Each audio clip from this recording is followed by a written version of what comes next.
Word to the wise, we are an explicit podcast tackling content with adult themes as well as entering spoiler territory if you aren't caught up with us.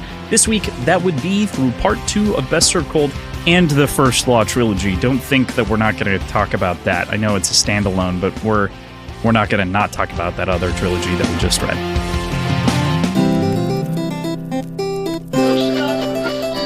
Oh yeah, we're hey there, this is Cross. And I'm PJ. And we are Words and Whiskey, a podcast for veteran and novice readers alike. We tackle fiction novels and love to talk about what we're drinking. Think of us as your intoxicating weekly book club. I genuinely didn't think I'd be talking over you right there. You got in so fast. I was shocked, genuinely, that you managed to like cut in front of me so well. Good shit. Good work. Do you have a shot? I do have a shot. I am having a shot of my Patron Añejo, which also goes into my cocktail. So I'm having a shot of Smith & Cross rum, which went into my cocktail. Nice. Cheers. Cheers. You know, Patron is definitely expensive for what it is. That's not bad. Mm-hmm. It's good tequila. It's good tequila. Yeah. If what you want is like a classic-y, bitey tequila versus like, I don't know, you may want different things from tequila. But anyway, today is our second episode talking about Best Served Cold by Joe Abercrombie. This week we're reading part 2, Westport, which is so much fun. I have such a good time in the Westports. PJ, do you want to start with our quick overview? I would love to, Crossland. Our small group of revenge seekers grows a little bit with the addition of a master poisoner and his enthusiastic apprentice. The group of 5 hatches a plan to kill the next name on Monza's list, Malthus, the banker. After a failed attempt while the bank is open, a scheme is executed after the bank closes. After a variety of close calls, every single ledger is dosed with contact poison, resulting in the death of Malthus and several dozen other bankers.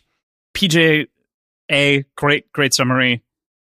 I mean, you did skip out on the sex bit in the summary, you know, from a character perspective. I'm just trying to hit fine. the big beat. We're gonna linger on that one, Crossland. Are you saying Shivers is a little beat? Is that what you're saying?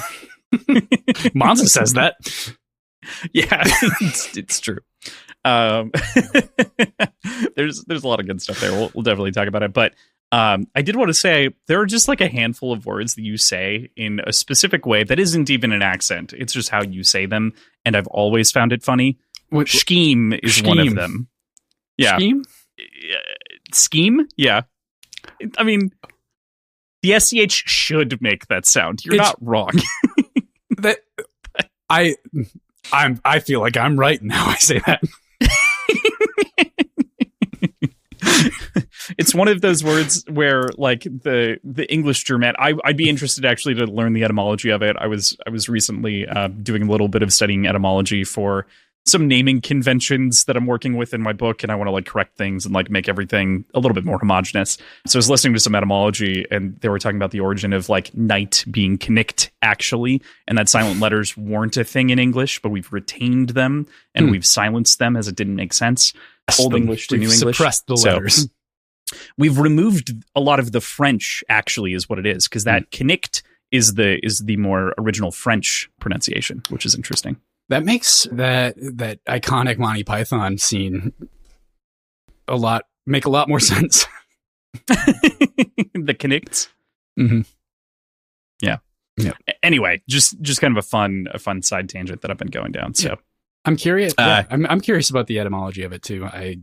I suspect, based on nothing other than other words that I know, that there's some Yiddish sort of background to it, but I'm not positive. Could be. I would probably more closely associate it with probably an angelicizing of German, because like scheme, SK, like SK is like a common, what do they call it? It's not a like form at the beginning of a word, prefix in some ways, but more common.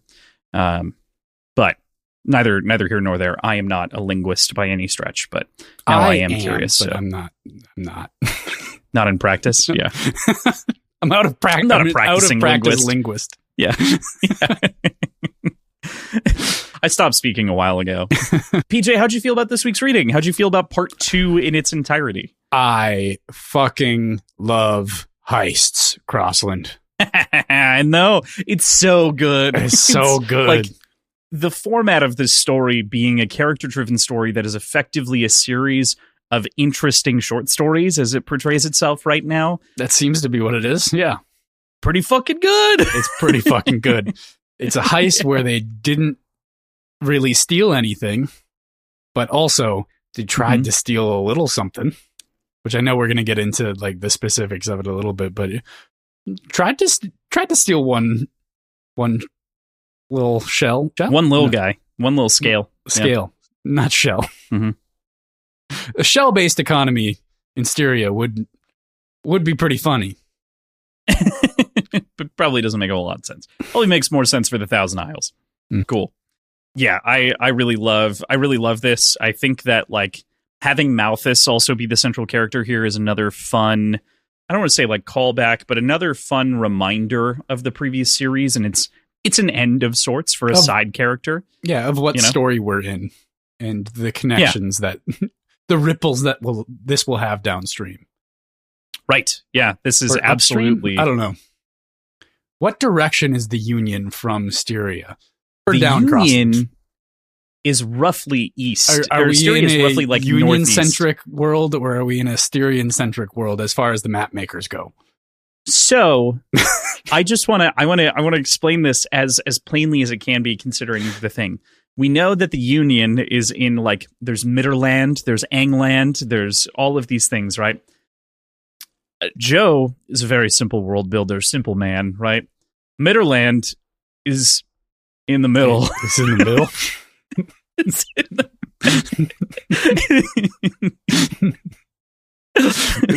you know, and the circle of the world is around it. Yeah. I'd be pretty pissed if it wasn't.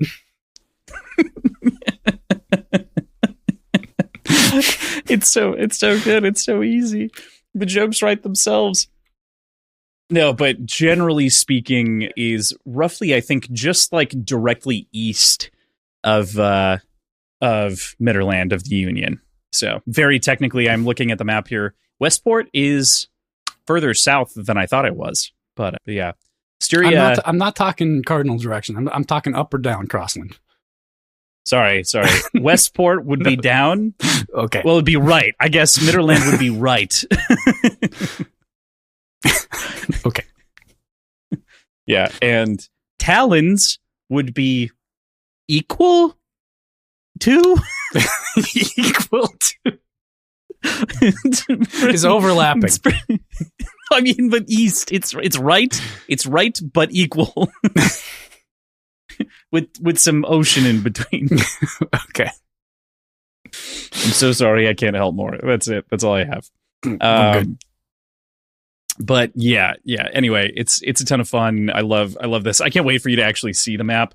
It's super, super funny to me that I think that the first time we get a map is in Red Country. I believe that's when we finally get the map to some degree.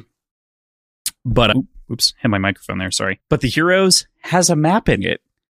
It's just a map of where the battle takes place. It's just a very hyper specific map. So, yes, yeah. Like the map of the park that they set up camp in. Exactly. That's literally what it is.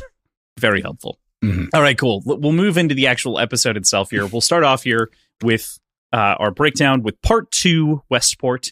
Of course, we kind of have 2 starting parts to this. The first is a quote, which is, "Men become accustomed to poison by degrees," from Victor Hugo. I feel like there is a very similar quote by another man with a V name. It's a little bit less eloquent, but I think just as important to history. And that man is named Vizzini. Excellent. Do you know who this man is?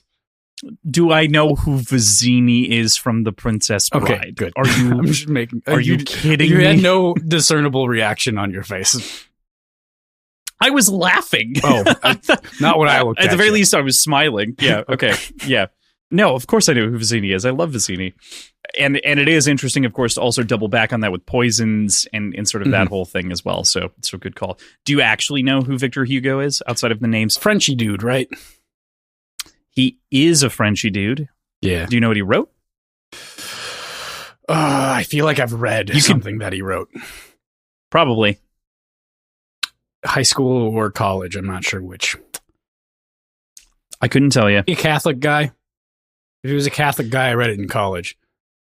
I actually don't know that he was Catholic, or if he wasn't, I don't know. Okay. A lot of the French were Catholics, so that would track in general. But he's like post Republic because he's like 1802, so he's post he's post Napoleon. What did you write? I'll know better based on the Hunchback of Notre Dame and Les Miserables. Okay. Yeah. In addition to a number of other things, but Les Miserables is obviously probably his most prominent work. He also had the largest attending funeral of all time in France, with over 2 million people in attendance. Wow. I think it was college. I don't think we read that in high school. Yeah, I know. That's what I was thinking too. I was trying to think back through high school, and I was like, when did I read Les Miserables? And I think I did it on my own at like 22 or 23. So when I think the movie was coming out, or maybe when I was like amping up to see the like new movie, something like that. Yeah. Anyway, that's that. But a fantastic little note there within. I really like it. And Vizzini, good call. Because Morvier, kind of reminiscent of Vizzini a little bit. Yeah, exactly. A fun little side tangent here that I knew I was going to bring up at some point, but I can't believe I'm talking about it right away. But we're talking about Vizzini. This feels like it overlaps. Joe has talked about characters, and people have asked him which character he is the most similar to in his own works. And every single time he replies, I'm a little bit like Glockta because I don't like the pain that I feel like in my back. And like, I definitely understand. And like, that's where that character came from. And like sort of the detritus of aging. But the character that I think that I'm the most like is Morvier. My God. It's a good fucking character. It's pretty good. So before we get to Morvier in his introduction here, we have to talk about Monza's little flashback here. So we see Monza kind of taking the action that her father had given her from the last step and beginning kind of their life as farmers. She works through a couple of seasons and gets really good at farming, actually bringing forth more crop than her father ever had managed to, which is impressive in her own right, having set her mind to that. Almost bringing forth enough crop. Well, right. Had enough coming through, and then instead growing enough crop. Yes. The burning and raiding of the field as kind of the house comes to ruin. She gets raided. She and another band of farmers agree to like hunt down these raiders. Bennett tags along, of course, being sickly and weak and not able to do anything this whole time. What a piece of garbage he is. But she picks up her father's old sword and chases these people down, kills them and runs them through very easily, and realizing with her brother that there's a lot of money in killing people, and casually realizes that now she is a murderer, and how reflects on how easy that was. This is such a good flashback because it shows how, in this very simple and short bit of backstory that we have from Monza, there's a potency and understanding that we get from it, that we know exactly who she is and where she's coming from and all of her motivations for everything that we've seen her do so far or heard about her doing. Mm-hmm. Like it is perfectly succinct and gives us so much information in so few words. It's such a good depiction of like what she values, why she values it, how she ended up going where the direction that she went in to begin with, you know, realizing killing is easy. Yeah. All right.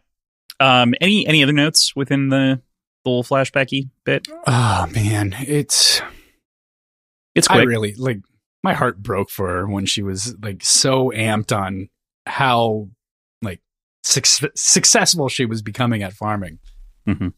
And to have that just get snatched away from her seemingly at random, but more just caught up in an area based target of attacks is really shitty.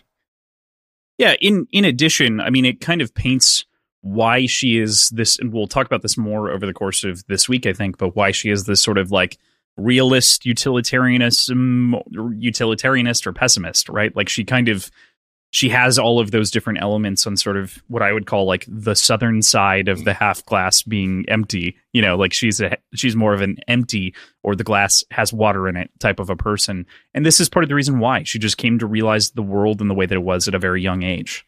The glass is full of poison.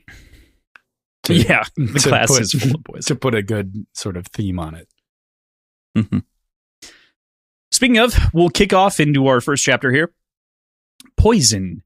And now we're introduced to a new perspective. How, incredible of you to obviously point out that there was probably going to be maybe a couple more, who knows, last week. But we are immediately given a new perspective, and that is of the expert poisoner, Castor Morvir, accompanied by his assistant, Day. This introduction really gives us a lot, and like a look at his skill as a poisoner, and also his fucking creepiness towards Day. I don't understand it. As well as like his general disdain for like most things, just life in general. Yeah. Morvir is so fucking weird. I absolutely love him. I love everything about him, but he's so fucking weird. Yeah. Like, I'm so experienced, and he's like just dad joke extraordinaire, but only as it relates to poisons. Like, it's bad.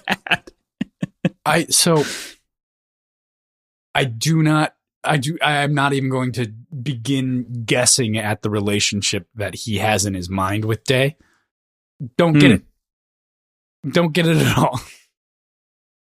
But it's weird. Now I have to pick. I have to pick at it. I have to pick at it. We have to talk about it a little bit, because I didn't want to put forth a solution. But what do you make of him and Day? They are such a great duo. They're so much better together than they are separate.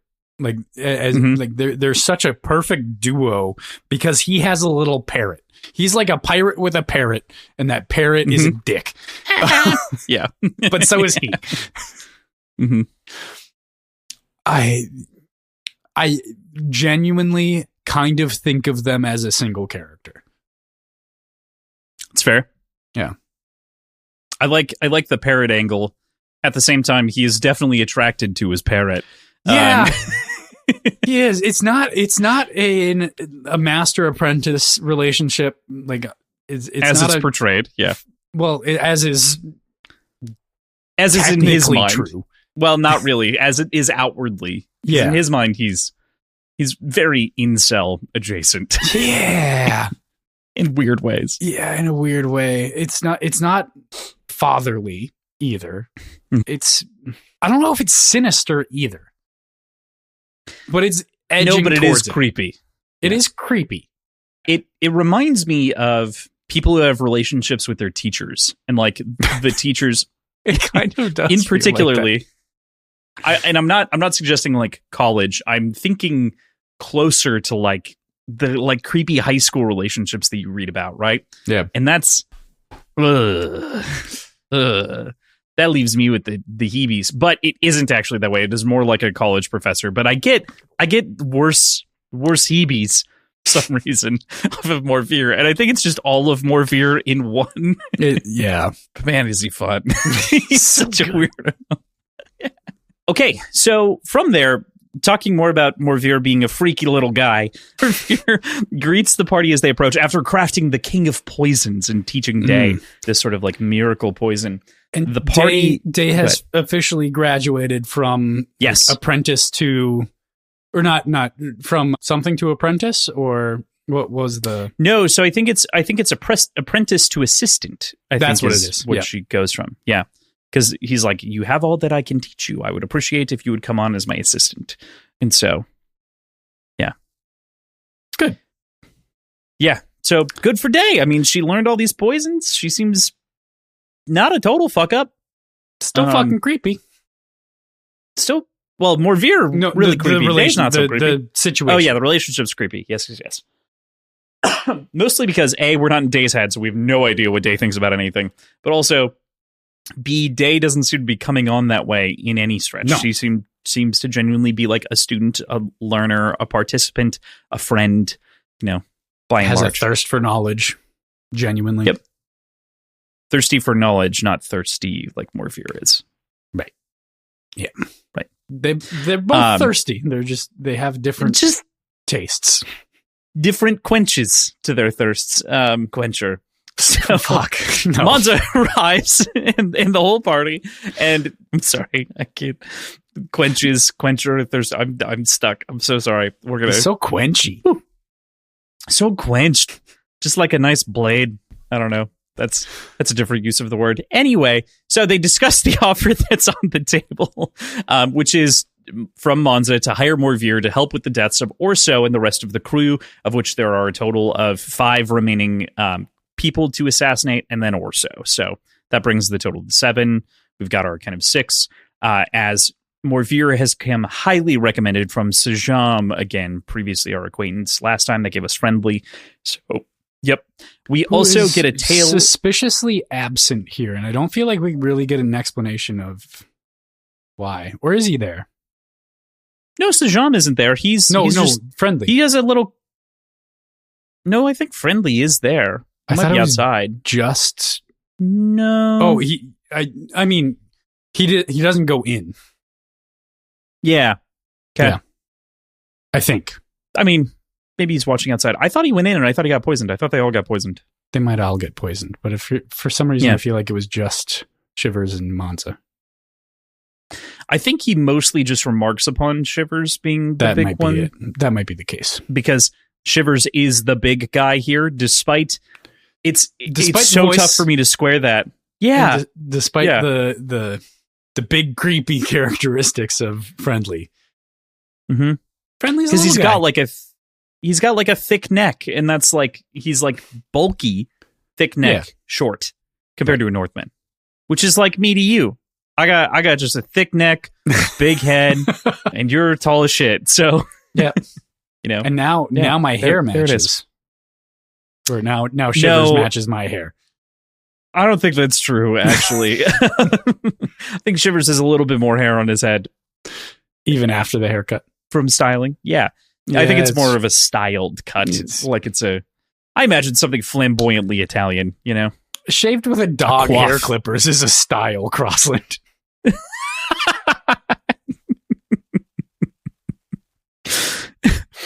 I don't know about that.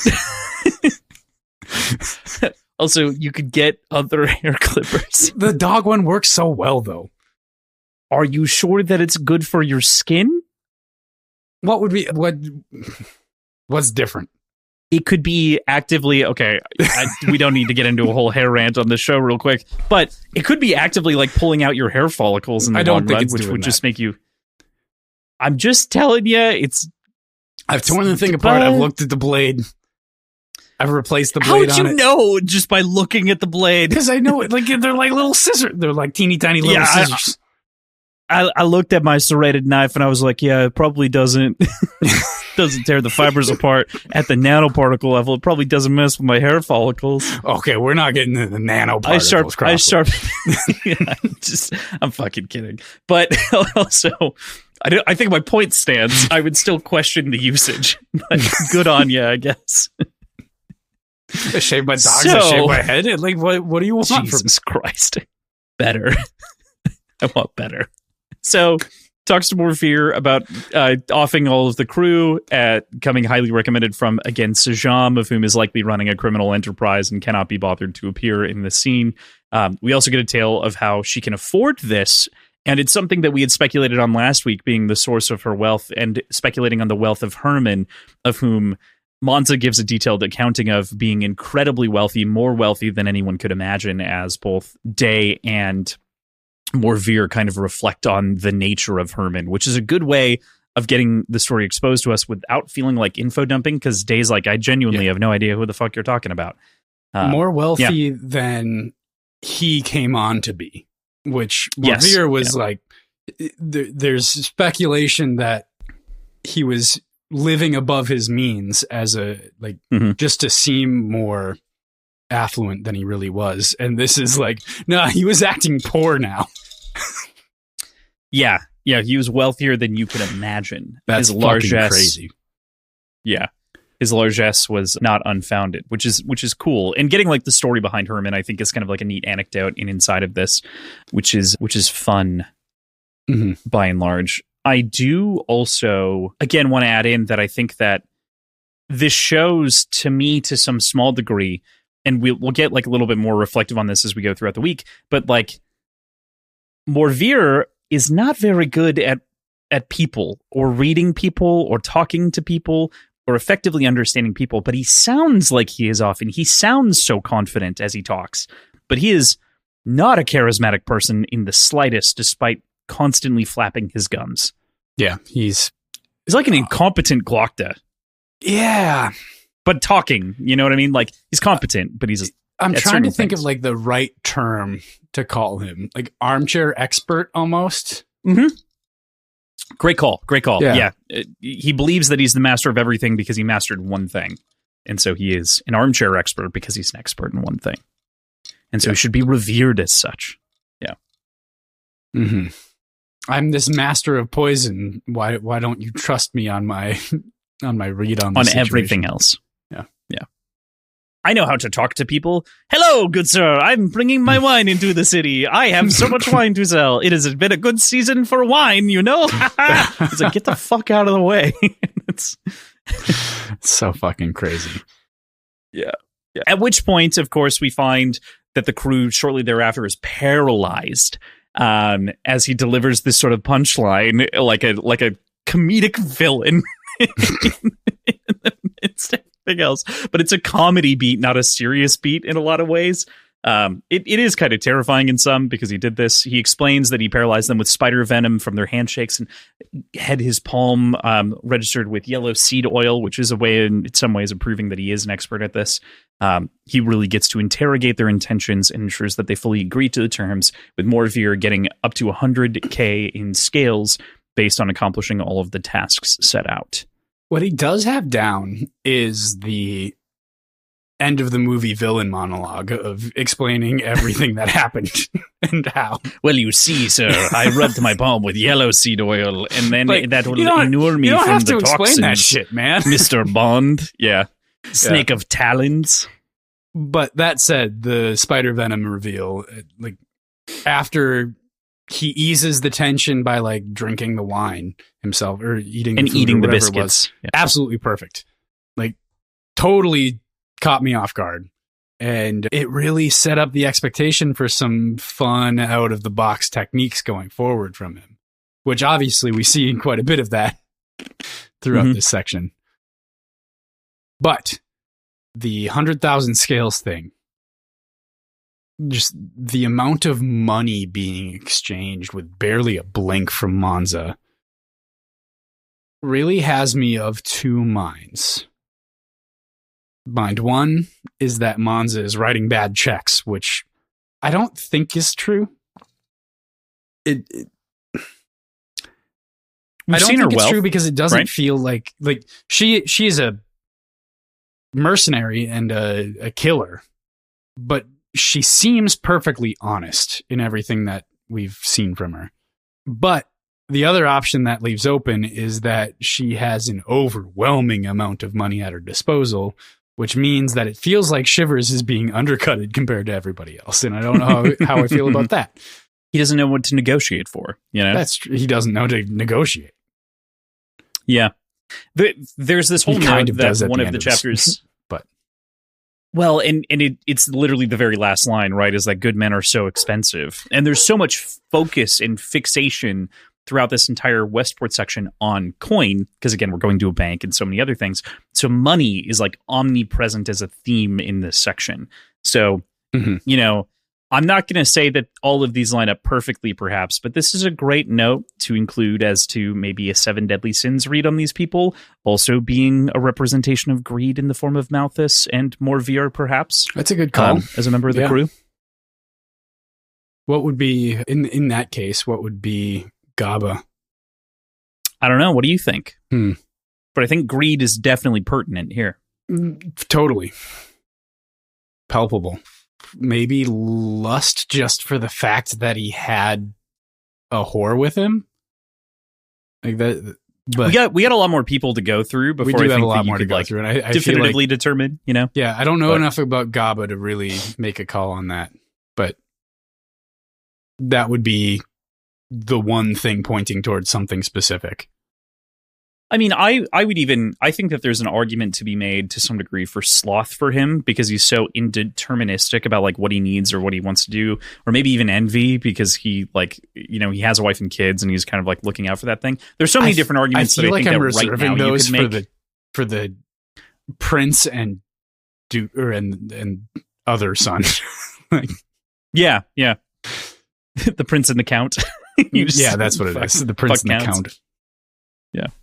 But yeah, I think that there are a lot of others perhaps that may fit different models, and that might give you a clearer read on GABAs. I think obviously I didn't like point to this in any degree, and I think that even pointing to it may be too large of an assumption. But whenever you've got 7 man, it's gonna come up. I thought about it, and I didn't want to bring last week. I thought about it, but I didn't want to bring it up because I felt like I was leaning too hard on our conversation on Has-Been Hotel, and I brought up the possibility of bringing in the 7 deadly sins for the next season, which hasn't happened so far. But like I thought maybe that's just on my mind too much, and I didn't want to bring it up. Yeah, fair, cool.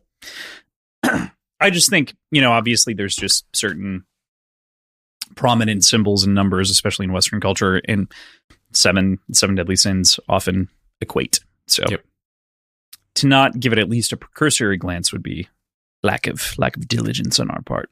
I do want to say, to the money point that you're suggesting with Monza, I think that there's so your road one that you had was she's writing bad checks, right? Like just promising a large sum of money, accepting whatever they want. Yeah. Road 2 is that Shivers is getting underpaid. Is that kind of, yeah. Yeah, sure. I want to. I mean, that's not a fault of hers at all. No. Still, right, like he's happy with that amount of money, but he just didn't know what he was negotiating for or against, right? Or what scale of operation that he was really getting involved in. Yeah, because he was willing to do shit for 50, and now he's like 5,000. Okay, and like. He didn't bother to ask for more because it seems like so much. But I want to propose a third road here, in that she doesn't really have a choice. She's paralyzed. What's he get? He's gonna fucking kill her. Like he could kill him. They're not gonna be let go. Yeah. She kind of has to acquiesce, and that's a poor play on Morvere's part. I want to say that is his fault here. I feel like she can still talk. Like, she could still negotiate here if she wanted to. He says he doesn't negotiate, but I just mean, like, it's a poor plan on Morvere's part from the high level of, like, you now don't have a choice but to proceed with, like, the promise that you believe that this is real, right? Like, she could be writing bad checks. There's no proof. You didn't give her the luxury of proving yourself. Yeah, that's a good point. Can't just kill her off. Well, you could just kill her off in this one situation, but you forced her into a situation in which she basically has to just say yes in order to get out of it. She could kill you right after this. You know, like, I don't know. There's so many different things that I think are indicative again of Morvere's inability to like really deeply consider the consequences of his actions. That's fair. Before we leave Poison, I'm curious. What are your thoughts on Morvere's internal monologue? We talked about his creepiness earlier, but like, you know, what do you make of this new POV against everyone else? Yeah, so internal monologue feels reminiscent to Glokta a little bit, but not quite as strong, not quite as present. I do have, like, whatever the reasons are, I'm sure there are multiple subconsciously. There's a parallel being drawn in my mind between the two of them. Cool. Yeah, fair. I do think that there's something there, but again, I think that it's like an expertise thing and then a confidence thing.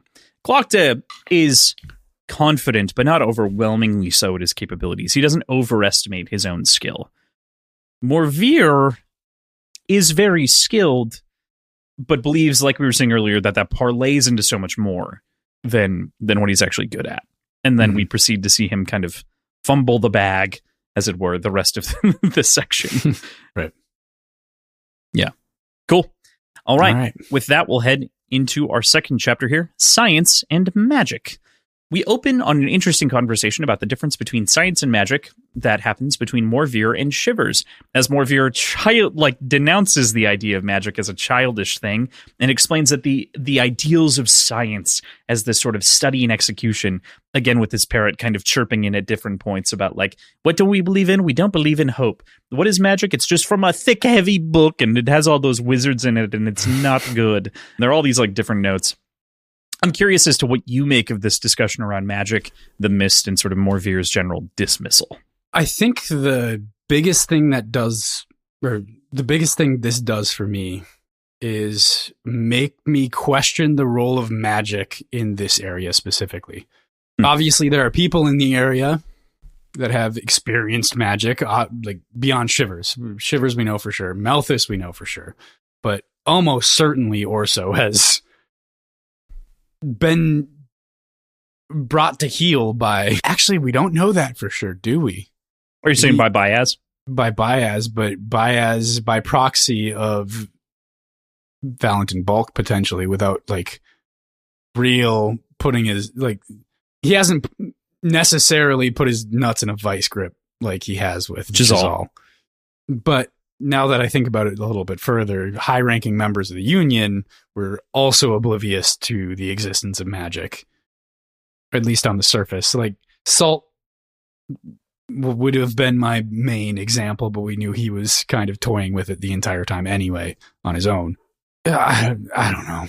And Day, each alone, but specifically together, like I talked about, I kind of think of them as a single character because they feed off of each other so well, are very, very well entrenched non-believers. And I think it's because of that expertise, that ability to do amazing things without magic. And they know they know and understand how they're able to do these amazing things. It feels reasonable to think that they assume that it's probable to be able to do amazing things in other sort of lines of science that would be perceived as magical to the outsiders. Yeah, I think that's super fair from their read, right? They are feeding off of each other. They are kind of like members of an insular community, which is a community of two twos, as it were, later. Mm-hmm. But like there is sort of this semblance of like their sort of togetherness. I do think you bring up a good point, though, surrounding the idea of magic and sort of its wider knowledge. Like Glocta felt for a long time in the series, like magic's nothing but a rumor, and it's not until there was this rare encounter with a once-in-a-lifetime magi that shows up once a century, vaguely, if that, in which perceptions shifted and were even understood, and the wider society doesn't necessarily know and believe in magic. So yeah. But the strangest thing about all of that is there doesn't seem to be any sort of effort to conceal magic use by any of the magi. Like there's no tenets of like not using magic in front of groups of people, or there's no like comments at all about the use of magic and like who sees it and what they know. It's just that I think it's just that there's so few of them that actually practice it. There's only 9. Yeah. And then eaters, maybe? And like Kwai and Sulfur and like the other like so maybe we'll say 24 plus the eaters. Yeah. But even on a worldwide scale, having less than 200, like call it 200 total, including the 100 words. Yeah, is like an infinitesimally small number of people. It's not like it's a calculable amount. But you know what I mean? Like by a percentage, yeah. And their exposure is limited. Half of them, at least, are relegated to a single area of the world. Yeah. In Gurgle, you mean? Yeah. Yeah. Not relegated. Yeah, and but even that kind of concentrated. seems like a myth in some ways, you know, like there's this whole like myth and prophecy of God in the 100 words, and we get into kind of a little bit more of a religious conversation later, especially about the South. But I think that that's such an interesting read, right? Is that like this whole conversation about science and magic is just personally, I find it really, really interesting from like the larger level of people's belief in myths. At what point do real myths become legend again? You know, it kind of asks that question, even if they're like still walking on the planet, like we're saying, by and large. Like there was a time in which magic was pertinent and everywhere. And that time has since passed, and so people don't believe in it anymore. And instead, they've gone and found their own magic in many ways, in the form of science, of which Shivers kind of equates to magic on and off. To put a real world spin on this, it potentially, and correct me if you've got a or jump in if you got a better example, but like if the Greek pantheon turned out to be like a real group of people and like turned out to be perfectly true, and we've just been so far removed from the time when their powers were actually walking the earth that we see them as myth now.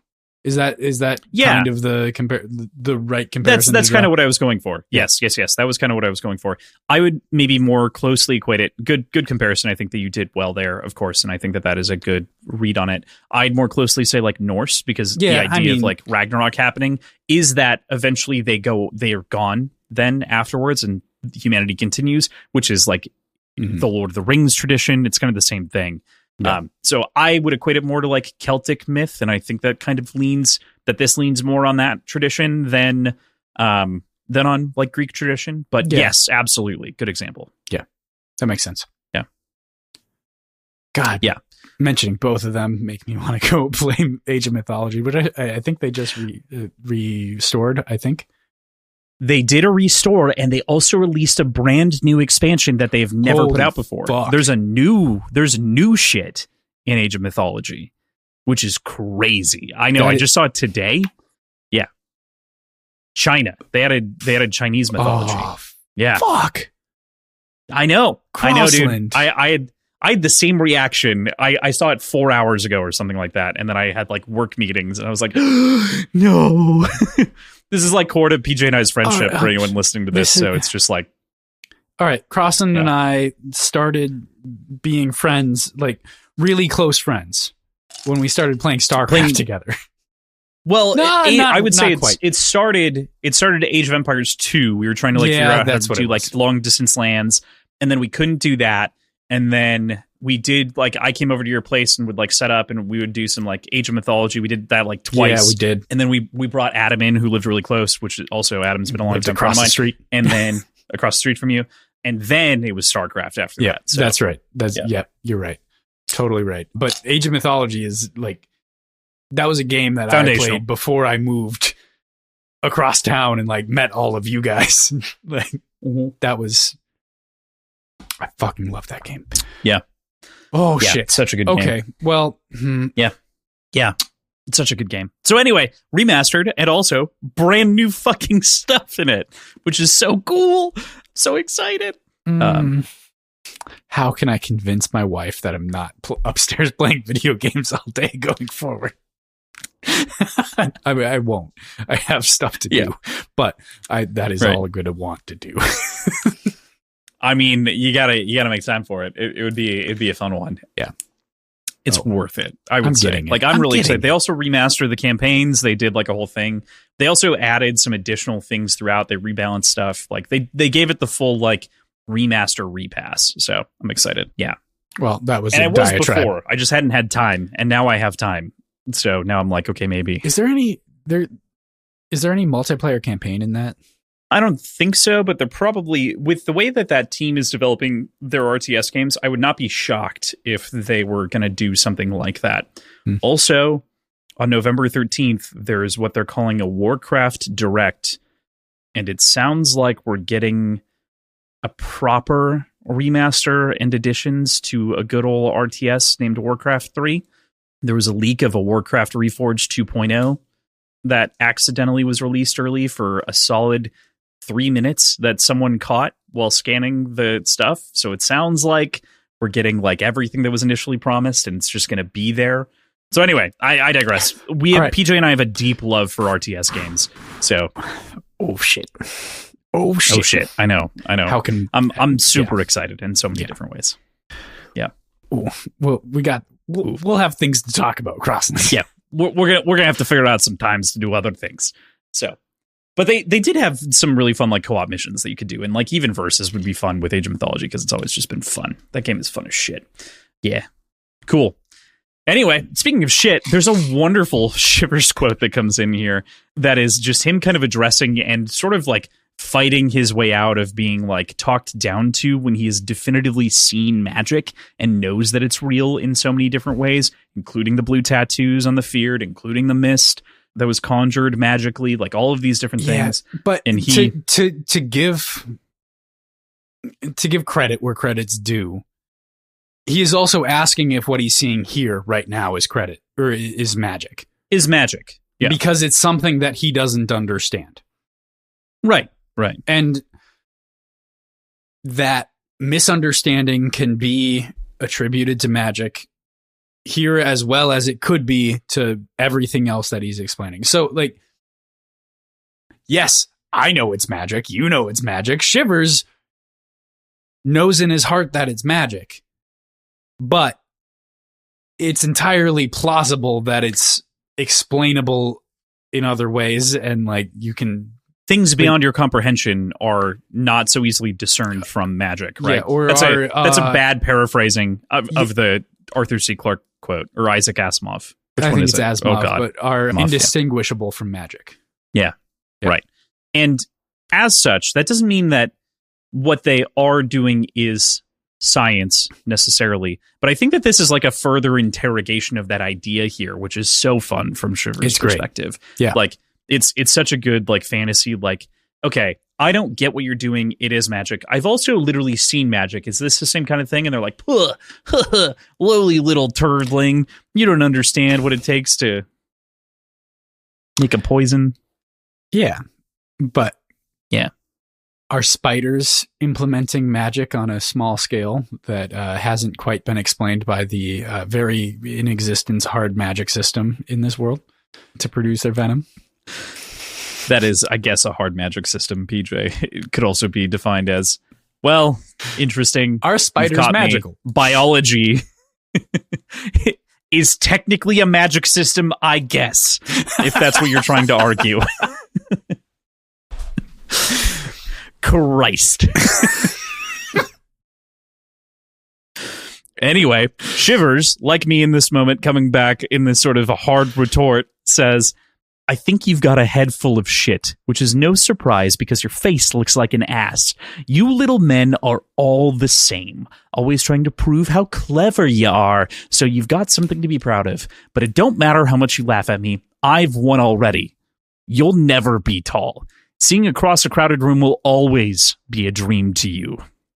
I feel this in my tall, aching bones, Crossland.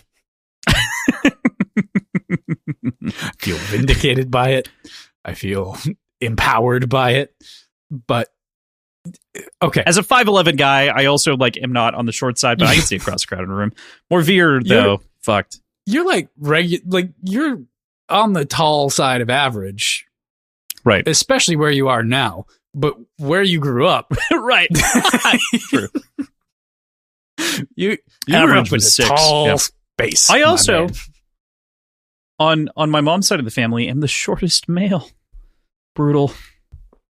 That is pretty brutal. Within 2 extensions out and 2 extensions up. It's really sad when I look at it that way. Outside of my Uncle Scott, he's actually the shortest. He's 5'9". But... Yeah. It's the 2 of us. Shorties. 2 peas in a pod. Yeah. But I love this insult so much. It's so good. It is really good. Shivers, having so much fun. Just because we're on a tear of tall people shit. No. Side tangents. Personal side tangents. Yeah. As far as seeing over a crowded room goes, you and the rest of our friends used to use me at as a music lighthouse festivals as quote unquote the monolith. A beacon. Yes, the beacon. The monolith. That is the term. Yeah. You would call me the monolith, and I was the roving, moving meeting point. Like, beginning of the day, no matter what, we're going to meet up. Or by the end of the day, no matter what, we're going to meet up at PJ, no matter where he is. Yeah. And you'll know, it's going to be one of the two big stages. It just worked. I don't think we ever had a problem finding anybody in all of the festivals we went to, which we went to a lot of festivals, Crossland. We used to go to a lot of music festivals. Yeah. There was one Riot Fest where there were a number of very tall people and we were fighting to get close. I went out to get beer and I actually struggled to get back to you, found you near the circle pit. And that's where, because you were running around, you weren't standing up straight. And that's why it was a problem. I was throwing bows. Yep. That might have been the time that you got the guy really angry, and then we saw him again at Alkaline Tree. It was one of the Riot Fests, but I don't remember the band. Was it Census Fail? No, Puma band. Oh, Taking Back Sunday? Taking Back Sunday. Yeah, it was Taking Back Sunday. Which year? Oh, it was Taking Back. Oh, I know which stage you're talking about too. Yeah, we ran into him on our way into the Naked Ray Gun after show. Yeah, yeah. That was not the dark when they were playing the really big stage at Riot Fest before they moved parks. Right, it was the other park. They're playing the side stage. It was kind of like a fun bonus show where they just showed up and they were playing the small stage. Yeah, that was a fun one because they played twice that weekend, which is super cool. Anyway. Digression aside, yes, fair point. You were always the monolith, and by and large, Shivers is the monolith here. He stands out to the point of where we're going to fix that in one of these chapters as much as possible. Yeah, it does make me wonder, what the discrepancy is between Logan and the rest of the Union members, because he sticks out, but it feels like not because he's just standing over everybody, just because he looks like a Northman. They never really describe his height as a characteristic. Outside of West's chapter initially, you're totally right. West does depict him as very brutish and incredibly tall. Giselle also kind of writes him off, but he's sitting down, I think, when he initially sees him. So it's a little bit different of why is that man sitting next to Baez the Magi, the guy? And there's this whole sort of thing flirting around him. I guess it's not height, I'm more talking about when they're walking through Adua. And he's sticking out. People aren't remarking upon it. Yeah, they're not remarking on his height. They're remarking on his Northmanishness. Yeah, it could be a difference of the Union are taller than the Styrians in general. There's also that curiosity on all of it. Yeah, I mean, if we take some of the approximations that are kind of given to us from the text, right? Yeah, Scandinavian versus English versus Italian. Right. Yeah. Short little Spanish guys. Italian. Shorter, littler guys. Yeah. Where the fuck are the French? Right. Yeah. Yeah. No, I'm mostly English, so whatever. Well, English, Scottish. I'm the bastard of that little island for the most part. But as we continue kind of through here, we get a really nice confrontation between Shivers and Friendly, where Shivers explains the 7 battles that he's lived through and kind of the conflict of his life. And Friendly gives us a lot of deeper insight into the system of law and prisons in a very dark way, as he reflects darkly on the darkness that he experienced in the dark hole that is under the dark ground. Holy shit, what did you think of Friendly's darkness? I think this whole thing is skewed in my brain because we're seeing it from Shivers' perspective.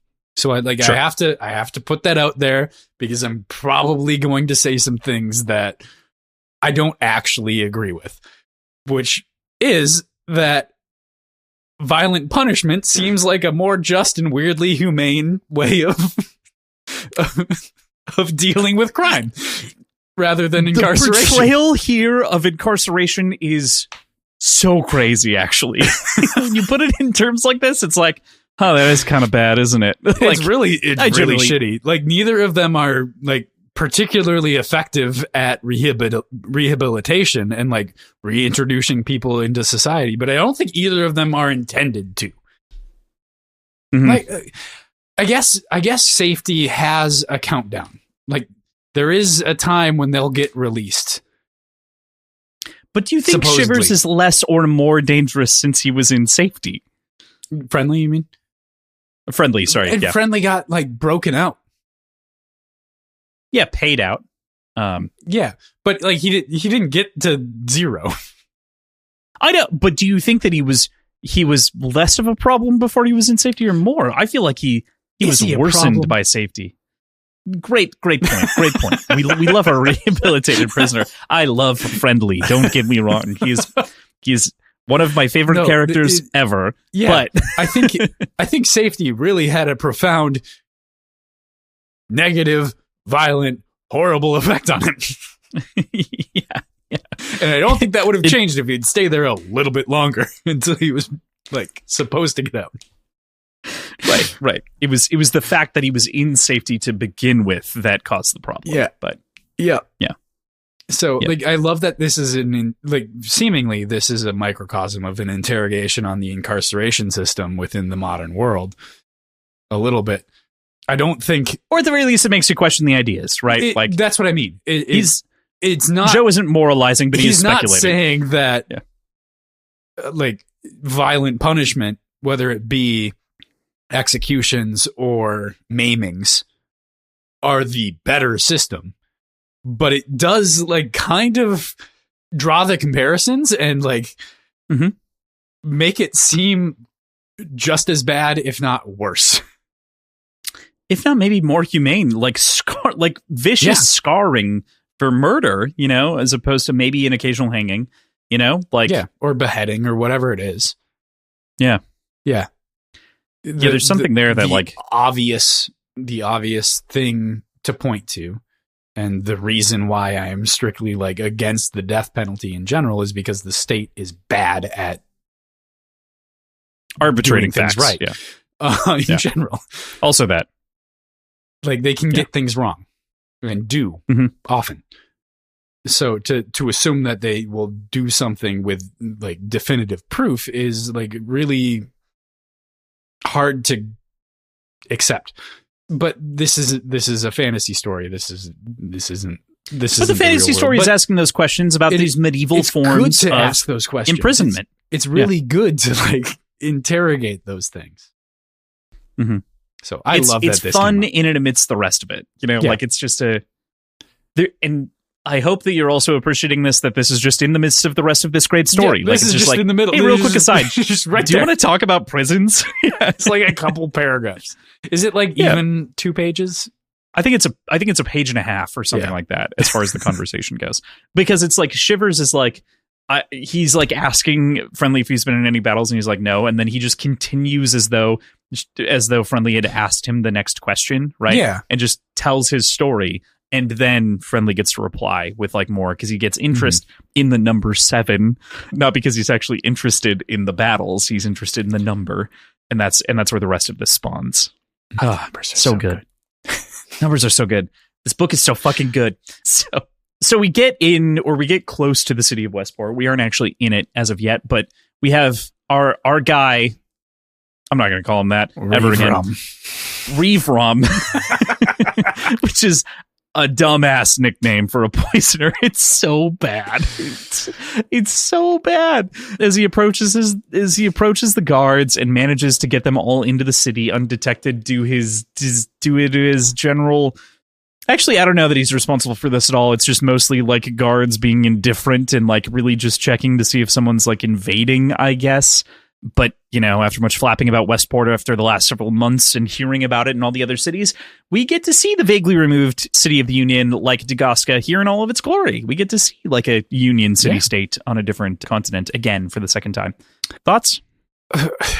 Reverom. There's a lot of shit there. Yeah. Was so fucking dumb that I actually laughed out loud.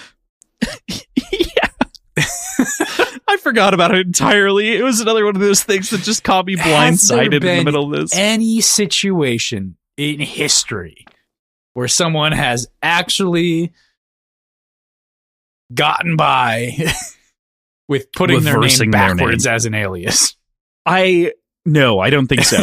But I do want to also add that again, this might speak to his hubris, right? To some degree, to think that anyone would know the name Morveer. I don't think it's hubris. I don't think it's hubris at all. I think it's just what we talked about, where he feels like he's an expert in everything, because he's an expert at one thing. I guess you could apply that as hubris. I'm just saying that I think it could be hubris that he believes that his name has enough notoriety. But you're right. I see where you're coming from. It's ignorance. Yeah. It's what's the word for it? It's a lack of. Yeah, it's ignorance, I think, as the but it works. And I think part of that is, I think the main part of that is not abracadabra would have worked. Yeah. Well, I think abracadabra would have worked, literally anything. Yeah. I think it's just like the guards are there as a deterrence to have people come in. Like, I don't think they're really on high alert. Very fair point. Yeah. Like, I think they're maybe looking for Gurkish soldiers. Probably. Or very obvious things. Like, obvious. Do fantasy guards do? They generally are just like guarding, and seeing if anything obvious is bad, right? Yeah. Like, they're not. He probably could have just said his name. Exactly. I think that's my point, is that he could have just said his name, could have gotten through. He didn't need this whole, I'm a wine seller with all my wine from the winery. It's been a great time. I've been selling so much wine. I have to go make a deposit at and they're like, shut the fuck up, go through. We don't care. That's the tone. Like, you're a white guy. Come in. Exactly. That's actually a great comparison. Probably pretty much it. It is closer to, there's no textual confirmation of this, but it is closer to a racial judgment or something like that, or akin to that, right? We know that Gurkle is darker skinned, and we know that the Union is lighter skinned, but we don't really technically Although we see a lot of, we we also see a lot of Kantic people throughout this chapter as well, so it's worth noting that I don't think that's necessarily what it is, but I mean, this is a generalization as dude. It's been depicted so far. Right. The Styrian people that we know so far are Vitari, who I am only I don't think they really ever describe her skin, but she does have bright red hair, which I think she was given a slightly olive skin tone, like a pale green. Okay, that could be, but either way, it feels like it's not. I don't care. Yeah, mentioning white skin was probably the wrong move, but you match our skin tone. Come in is more of what you're I'm not saying. Suspicious. Yeah. You don't look like a person that's going to. You're not an Eta. Bring on the fall of the empire. I think that makes sense. I think everything I said makes sense, right? Yeah, absolutely. Cool. I know I was rambling a little bit there. No, I totally get it. And there's a lot here that kind of happens over the course of this. So what did you think of the depiction of Westport? I mean, just from a city perspective, anything immediately that came to mind? Nothing that immediately stuck out, but Shivers points out its diversity, he's it's crazy. It's 3 times or 4 times as crazy as Talon's was. I probably should have paid more attention to the description of the city itself. I feel like I was really caught up on Reeve. Yeah, there's a lot of action. There's a lot of shit. Yeah, there is a lot of shit that goes on. Yeah. Fair enough.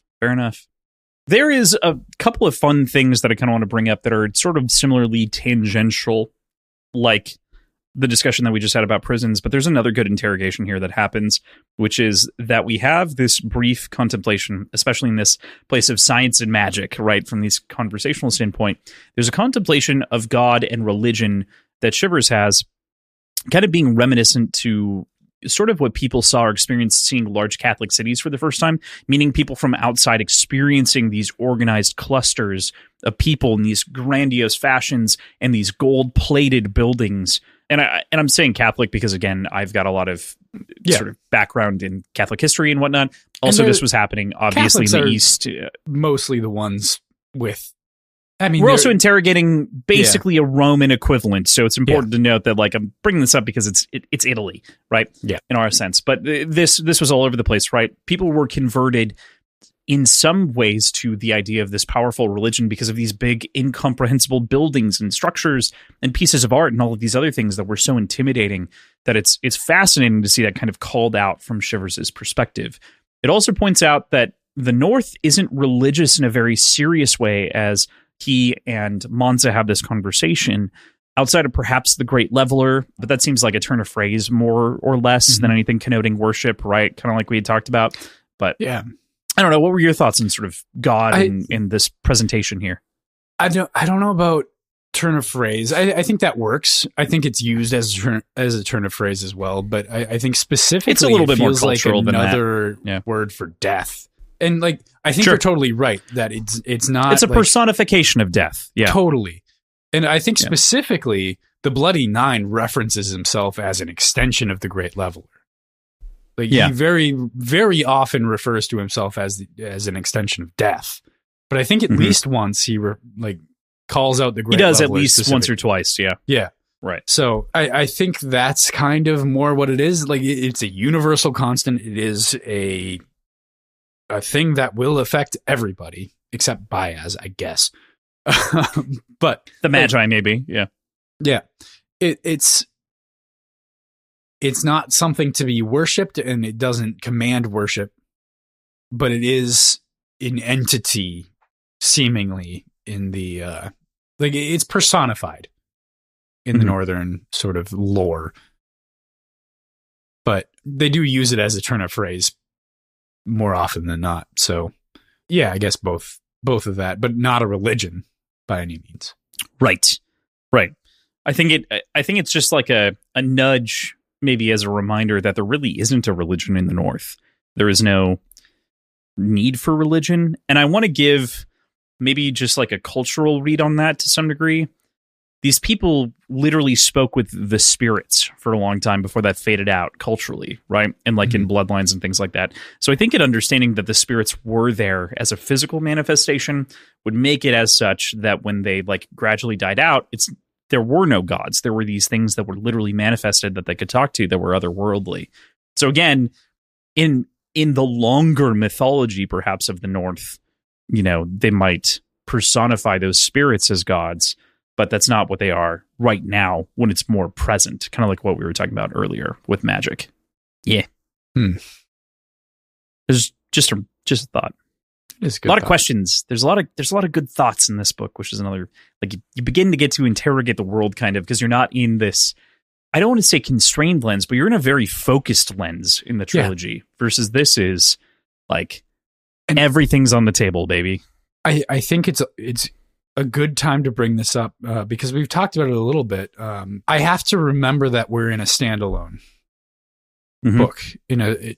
Yes, this is connected to the story, and like we're dealing with the extension of the trilogy that we've already read. But I need to remember that this was written as a standalone book, and therefore a lot of the big reveals are not going to be 2 or 3 books away. It's all here. It's all here. Like there's a lot of action. There's a lot of payoffs, and like I need to keep focus on that a little bit and not like write things off as something like, oh, this seems like a hint that I'll get to in a couple books or whatever. Even if you compare to other series that we've read, right? Like you get a payoff at the end of each book. The First Law was not exactly that way. It did pay off things, but not to the degree that The Last Argument of Kings does, where it's like, here's the result of all of your labor, and you kind of get the grandiose picture. Exactly. Which is unique, for sure. There's another quote here that I really like that I believe comes from Monza. Yes. Holy men, or madmen, depending on who you ask, down in Gurkle, you have to pray how the prophet tells you. Here, each man can worship as he pleases. Shivers responds, they're praying? Monza shrugged, more like they're trying to convince everyone else that they know the best way. This feels super applicable to modern day finance influencers. Ooh. Snaps. Poetry snaps from the crowd. I would just say influencers, period, personally. but you have to as to a buy Class stocks Z this way. influencer. Yeah. Interesting read. But I think that it does read into sort of the competitive nature of religion too, which is not something that's often interrogated in literature, right? Like people are preaching because that's marketing, that is what it is. It's really what it is. That's what it is. Proselytizing is that. Anyway, I digress. So Shivers, getting out of the religious kind of argument and conversation, Shivers provides us with an update on the world here in small text as well. Bloody Union. Seems those bastards always want more land. There's more of them than ever in the north. Ufrith's full of them since the wars started up again. And what do they need more land for? So we talked about this either at the beginning of last argument or in the sometime before they're hanged, about just the Union's conquest for more land in general. Mm-hmm. And it has taken, I hadn't thought about that since the end of last argument of Kings until now. And it takes on a totally different light after understanding how entrenched Baez was in the actual operations of the country. And basically the fact that he's running it all. It feels a lot less egocentric. I'm sure there's a little bit of ego to it, but it feels like there's probably a strategic measure to it in his fight against Khalul, as far as my assumption goes. Could be ego, whatever. But my leaning is less strict ego and more actual strategy. Because we have the North being the concentration of the Shanker and is controlling that land, maybe controlling something that is vitally important to whatever fight might happen going forward. I don't know. I hadn't thought about it until I got to this part of the book. This quote specifically, and I don't have the books in front of me anymore to flip back and look through things. So I'm totally speculating, but I remember we had a pretty in-depth conversation about that earlier on. And it's totally changed my perspective. And the perspective has totally shifted because it's what is the value of war? The value of war at a high level to we'll call him a demigod, because that's kind of the equivalent of the Magi in this situation, right? Is insulating myself against enemies, my larger enemies.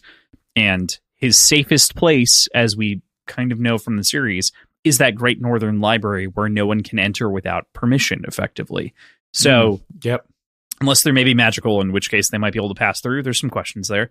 But as such, the North is the closest place to the Great Northern Library, so he needs it. He needs to ensure that he's protected, right? Right. The Shanka are a bonus, perhaps, if he could control them. If he has a way of controlling them. Which clearly Bethod Conneal could manage it. Yeah, if Conneal can manage it, Yeah. It seems clear that, someone else could. Mm-hmm. Yeah, interesting. I thought you were going to read into the fact that Black Dow was not willing to settle, to some degree, which also is fair because King Logan would have maybe been more okay, idly with Baez versus Black Dow likely being violently opposed. Yeah. Or to the Union in general. Unaware of, violently opposed to the Union for sure. I thought you meant maybe approached by Baez and a deal was attempted to be struck. Yeah. But we'll see. Mm-hmm. Definitely. Just a fun little note on top of everything else, of course, to kind of hit upon in and amidst the rest of this. Perhaps we'll tackle that in another book. Nah. I think it's... Nah, we'll leave the North. Notes. We don't care about the North anymore. A little hatred doesn't exist. So, we arrive on the plan. A deposit to be made with its senior officer, Malthus, who will be poisoned and then will proceed onward. Easy enough, as it appears on the surface. Of course, nothing goes as easily as planned in any heist ever, which makes for a good heist. of course. Upon seeing Valentin Bulk, there's a great reaction from the group as they reflect on it being a fortress, a prison, or a bank. There's a lot of different kind of reactions. Easy peasy. Absolutely no problem for the cunning, wit, and social engineering prowess of Reverum. He will absolutely pull this off hitchlessly. Hitchlessly is not a turn of phrase that I've ever heard before. I'm not going to say it's not a turn of phrase, but it's not one that I've ever heard before. So hitchlessly, yeah, okay. You know, I mean, Reverum is so good that, you know, when we get into the next chapter, I've got so much to say about Reverum. But I think it's maybe best if we just move into the safest place in the world, huh? Yeah, maybe. All right, cool. Well, talking about safest place in the world, it's a fun little look inside of the lavish banking house of Valentin Bulk, you know, that it is, which is really cool. Immediately for me, it conjures images of the depiction of Gringotts in Harry Potter and at like Universal and things like that. I think that that's one of those things that they did really well, especially in the theme park. That was great. But we genuinely also get an incredible view on the inner workings of the bank, which is banks in general, but also it's cool to see Fantasy Bank operate the way bank do, you know. Morveer is also reflecting on the individual functions on it as well. That's great. He says, the wealth here was made of words, of ideas, of rumors and lies, too valuable to be held captive in gaudy gold or simple silver, as he thinks himself so cunning in his own internal monologue to internally rhyme things, which is, dude. Yeah. I love to hate it. I love it. People don't get the delicious irony. I have to know, like, did Joe Abercrombie approach a first year creative writing class at like the local university and have them like write phrases for Morveer? No, these come, PJ, when you sit down to write, I'll just tell you, these come easily. And in the moment, you kind of think you're a genius. Okay. You're like, oh my God, I'm so smart. I'm so cool. I'm so good at this. And then you go through the editing process and you reread it a little while later and you're like, that's fucking dumb as shit. Like, how did I think that pithy idea was insightful in any way, shape, or form? And the difference is that this is a character of whom thinks that that's a good thing, which makes for such a good character to like kind of point and laugh at. Yeah, which is fun. I love this quote. I love it so much. It's just so stupid. Because the whole point is that they're dealing in gold. Like, literally. Like, that is absolutely the only thing that they're really dealing with. Mm-hmm. And there is something to be said about words and ideas, because there's like loans, right? But they're like equated to gold. Mm-hmm. Like, yeah. This is a pithy observation at best. It's so good. I love it. Yeah. We have this cool description of this lavish place, and then it's punctuated with just this whatever insight from Morveer, because he's such a sack of garbage. Just a freshman. Like, reading into his incompetence, I think, again, expertise versus overwhelming competence, right? What's the education or the learning curve called?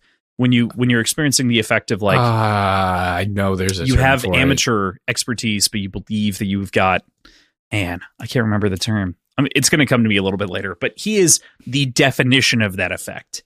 Dunning-Kruger. Yes. That's the one. Dunning-Kruger. He is the definition of the Dunning-Kruger effect.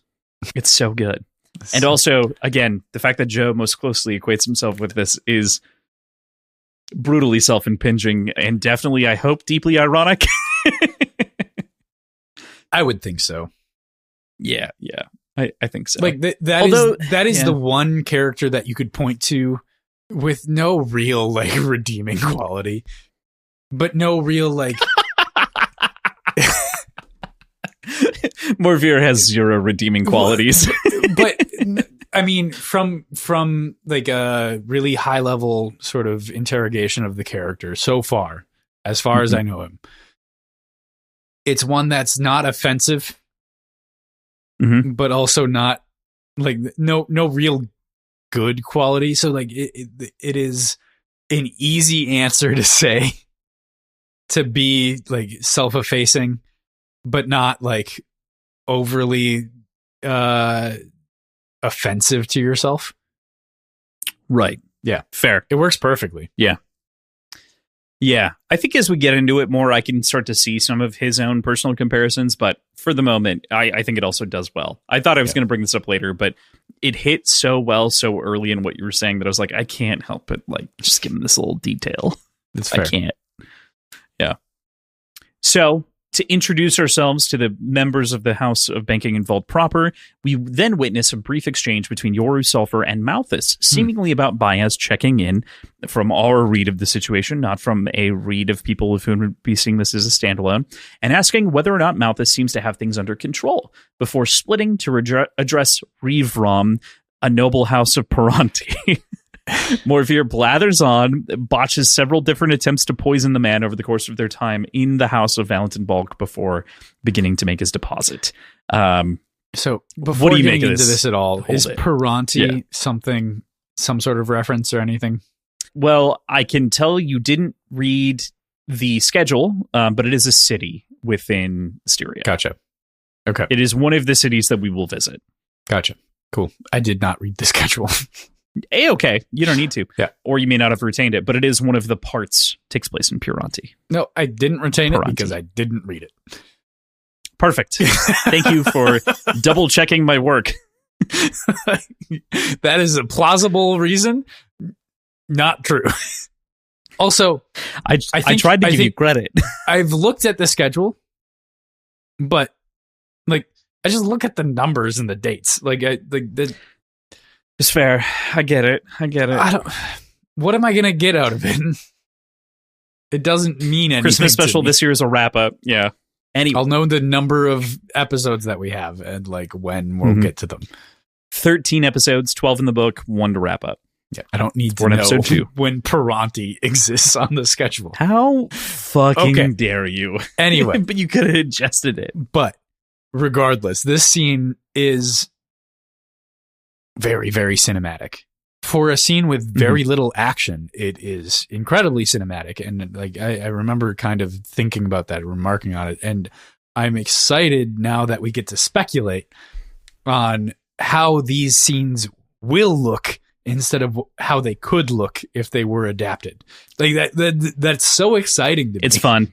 It's so different. Like it's not different. It's exactly the same, but there's a certain or more of a certainty. There's a certainty. Yeah. Yeah. Right. We're making bets, right? So it's like these are, again, like I said, like I'm going to make some foundational bets, which will be fun for a change. We'll see if they ever come true to whatever degree, but you know, I can make some like real assertions as to what I believe will be done. Yeah. It's exciting. Yeah. Because I don't think anything that we've read so far, except for Salem's Lot. Yep. Which has been adapted multiple times. Yeah. Yeah. Right. It had already been adapted when we read it. Right. Twice. Yeah. Yeah. And then most recently a third time. Yeah. Nothing else that we've read so far has been adapted, correct? Nope. Or announced to be adapted. Like there are rumors for Red there are Rising. some times where rights have been sold. Right. There have been times when rights have been sold, but they haven't made there's it nothing to where production. like production has gotten to the point of like hiring people. Yeah, the closest that we got, I would say, out of all of the books that we've read is the Greenbone Saga. They did, and this came out very recently, actually. And I highly recommend folks check this out. I might actually add this to the show notes. In a similar fashion to Deadpool 2, in which they leaked like a scene, right? Like a VFX scene to potentially like garner attention. Often when you're creating or you're adapting a piece of material, you'll basically create what's called a reel of something, which is composed of a bunch of different pieces of media to give the idea or the look and feel of what a show would be that you're trying to sell. So that you can show like a rough idea of what a trailer of this idea could be. So one of those was created by the people of whom were selling Jade City, the original showrunner of whom was attached, and it has since been released widely. Some of that included some originally shot stuff with some new VFX. All of it included voiceover, of course, to give it the feel and some sounding and script. And it was so good, and I want it so badly. I'm surprised you didn't send that to me, because I put it in the Greenbone Saga chat, which you might have muted from the time in which we were talking about it. I never unmuted it, I think. Yeah. Yeah, there's a lot of shit that's been going down there because some people have been reading it for the first time in our Discord recently. So awesome. Yeah, I'm going to unmute that right after this. Go check it out. I was talking, funny enough, with Tim Olson, our website engineer, about it, because he clicked and he was like, "Is that AI?" And I had to explain what it was, which I just did verbally to you. But gotcha, because he thought that it was AI at first. And I was like, no, here's what it is. So yeah. Cool. Yeah, the project that could be. But I spread it widely, folks. Let's get this series produced. Anyway. But beyond that, we've read things from like Rob Hart that have been optioned, but I don't know two of those is what stage those are in. We can't talk about those more than he talked about them on the show, so go listen to that interview. But 1 or 2 of those could be really cool. The Steven Spielberg adaptation, potentially, of not Steven Spielberg, Amblin adaptation of Assassins Anonymous, because they bought those rights, could be really cool. We did talk a little bit about that with him. In addition, the Paradox Hotel, which I think was optioned by Edgar Wright's studio, if I remember correctly. Right. And the Warehouse, of whom someone else bought, and I don't remember who, but I think those rights were close to reverting recently to be resold. Yeah. Gotcha. Anyway. Nonetheless, lots of options and lots of stories, but those are the closest that we've gotten to a lot of those things. Jade City, I think, being the closest. This actually being the closest, where it's like star attached, director attached, should happen. So I'm pumped. But yeah, this is an obvious scene. I have to ask a little bonus question here about Rivram again coming up. He says that he knows the House of Rivram, which just feels like the biggest, like, I don't give a shit about who you are. You have money to give me, and that's all I'm here for, and I will pay you whatever pleasantries are required to ensure the money is deposited. I am so curious if that's true, because I have tingling suspicions. Yeah? Because of how deliberate Malthus is about, like, not coming into contact with Morvir. It seems like maybe he's just that careful all the time, but maybe he's perfectly aware of who this guy is. That was my read on subsequent reads. That was my I feel like he's just cautious thought on it. Yeah, I don't know. I have a theory. Sure. And we can get into it now, but I know it comes up in the notes later. But specifically, Malthus's office has a giant painting of Baez. Yep. I think that Baez is able to use visages of himself as beacons of communication, either one way or two way. And that's why he has so many paintings and statues and portrait, like just depictions of himself all over the fucking world. It's not just ego. It's not just ego. Interesting. Okay. And that's why he's understanding of Cowrib's long eye. We know that he's dipped his toe into some of the other arts that he maybe shouldn't be able to, or shouldn't be allowed to do. Shouldn't do. Yep. Shouldn't do. Should be restricted from doing by his own, like, orders, laws. So that feels like maybe he's not strictly able to look at whoever he wants, whenever he wants, wherever they are.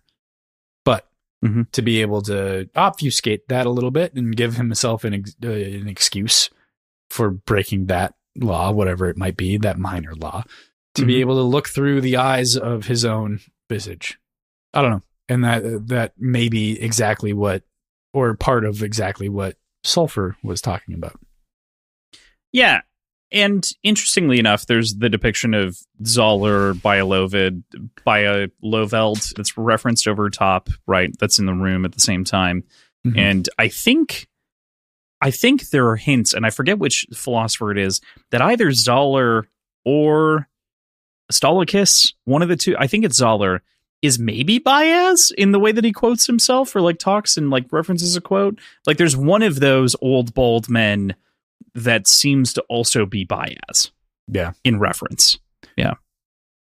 So I don't know. That's where I'm at with it. Sure. A little bit. And I'll be willing to put that down as a bet if we want to transcribe it later on at the bottom of the page. Okay. Yeah. That I believe Baez is able to communicate or at least see through his own depictions. Captured. Cool. To round out this half of the episode, we have sort of the leaving of the scene here.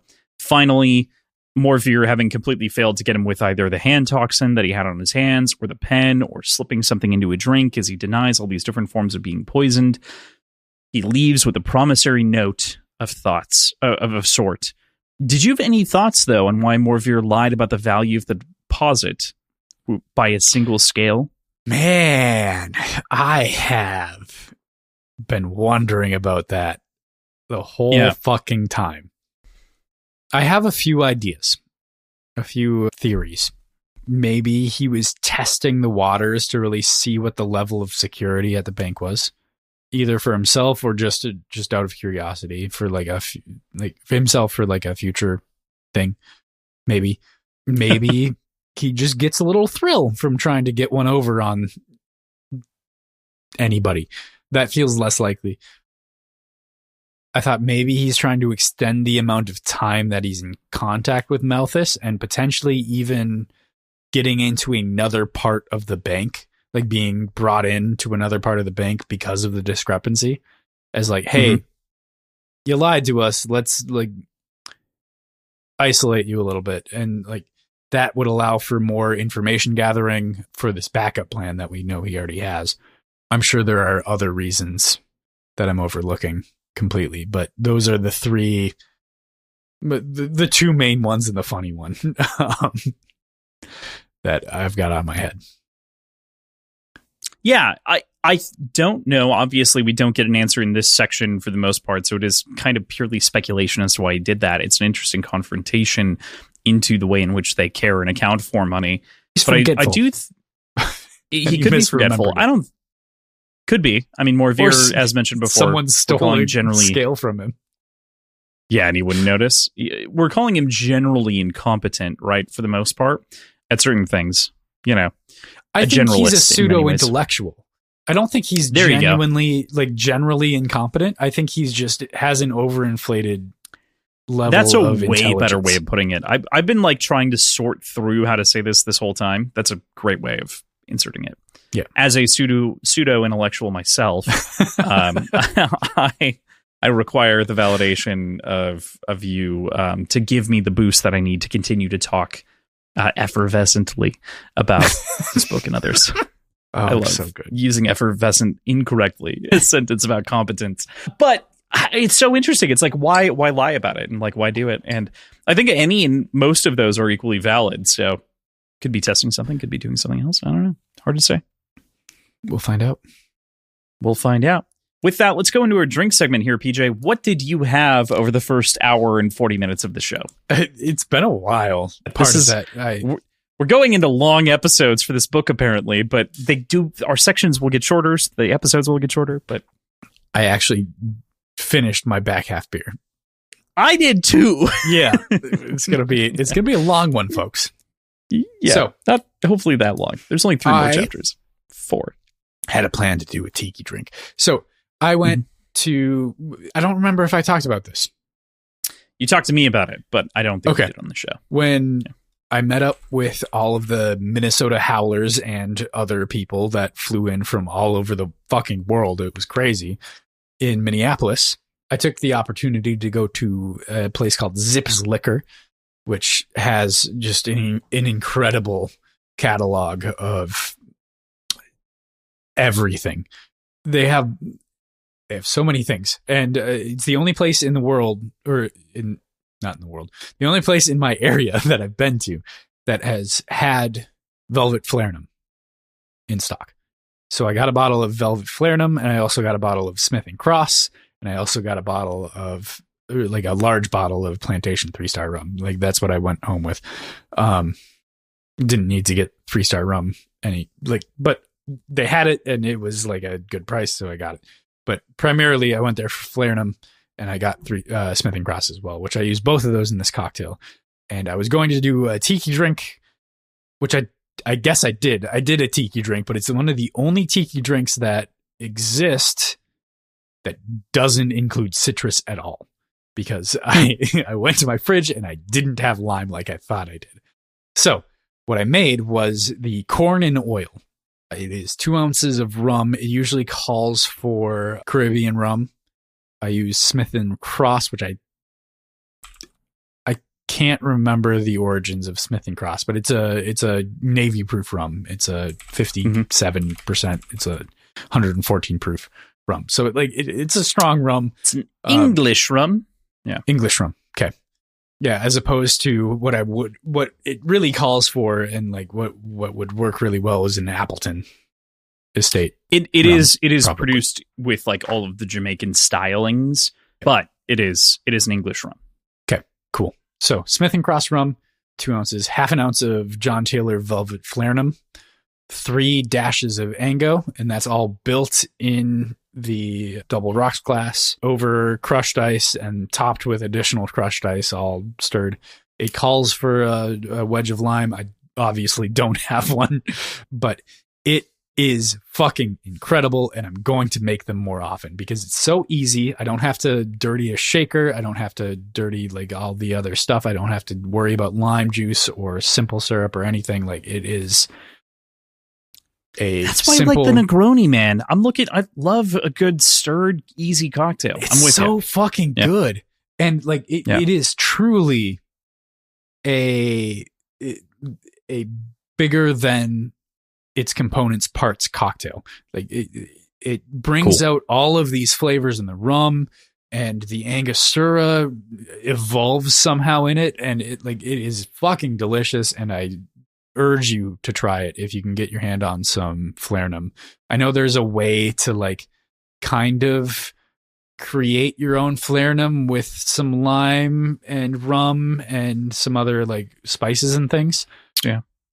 I don't quite, I've never done it myself, but if you can get a hold of some Flarenham, it's rum and Ango. That's the only other thing that you need. And it's very, very delicious.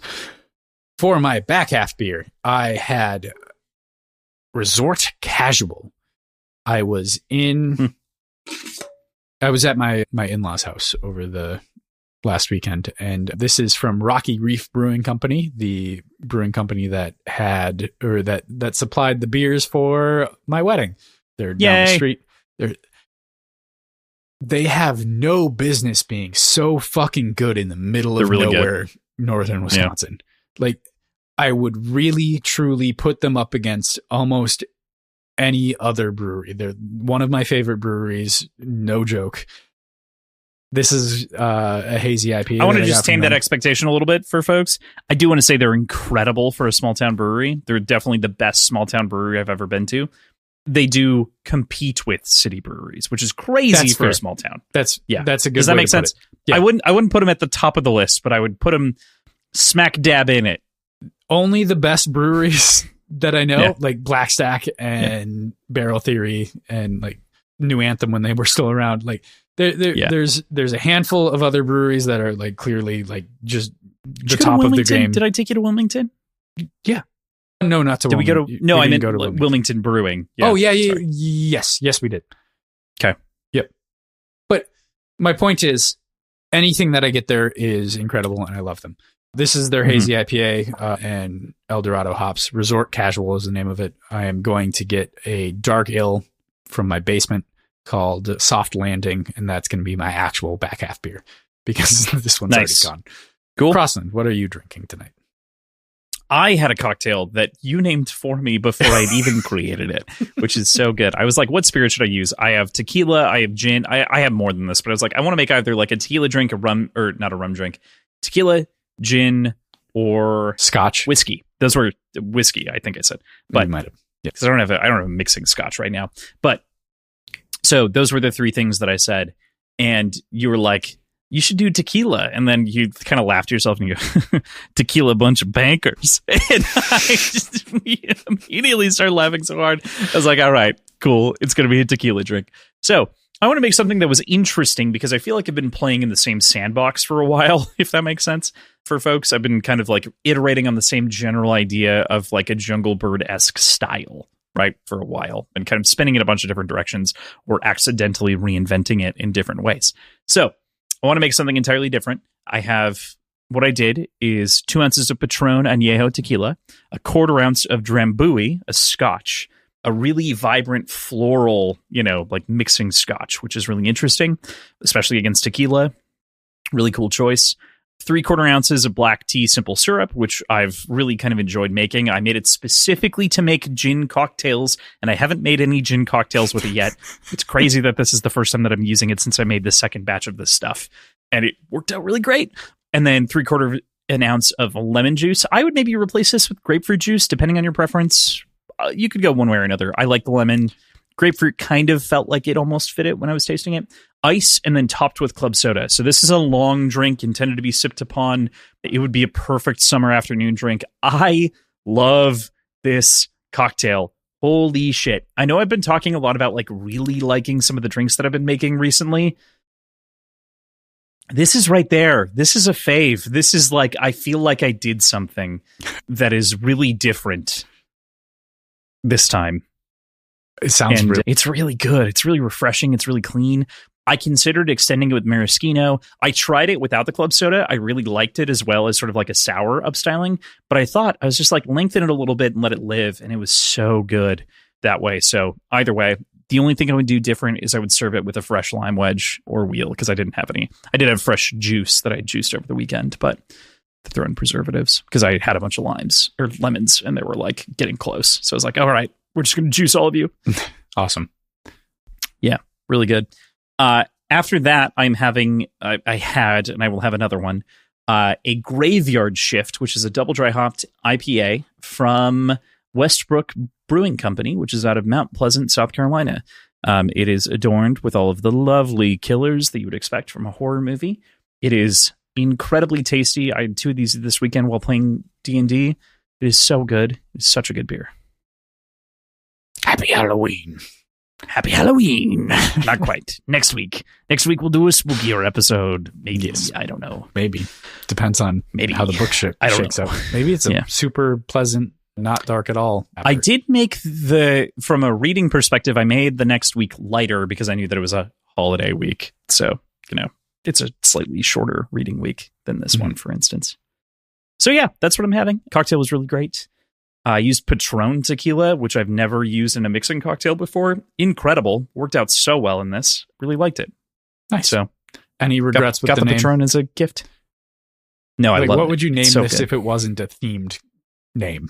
I don't know. I would probably theme it after, like, I would want to pull a name from one of the, like, Styrian seas, which I think there are a couple of that, like, it's like a Soljuk bliss, or like the bliss of Soljuk or something like that, because Soljuk and Styria are like really close to each other or something like that. That's like meant to evoke it.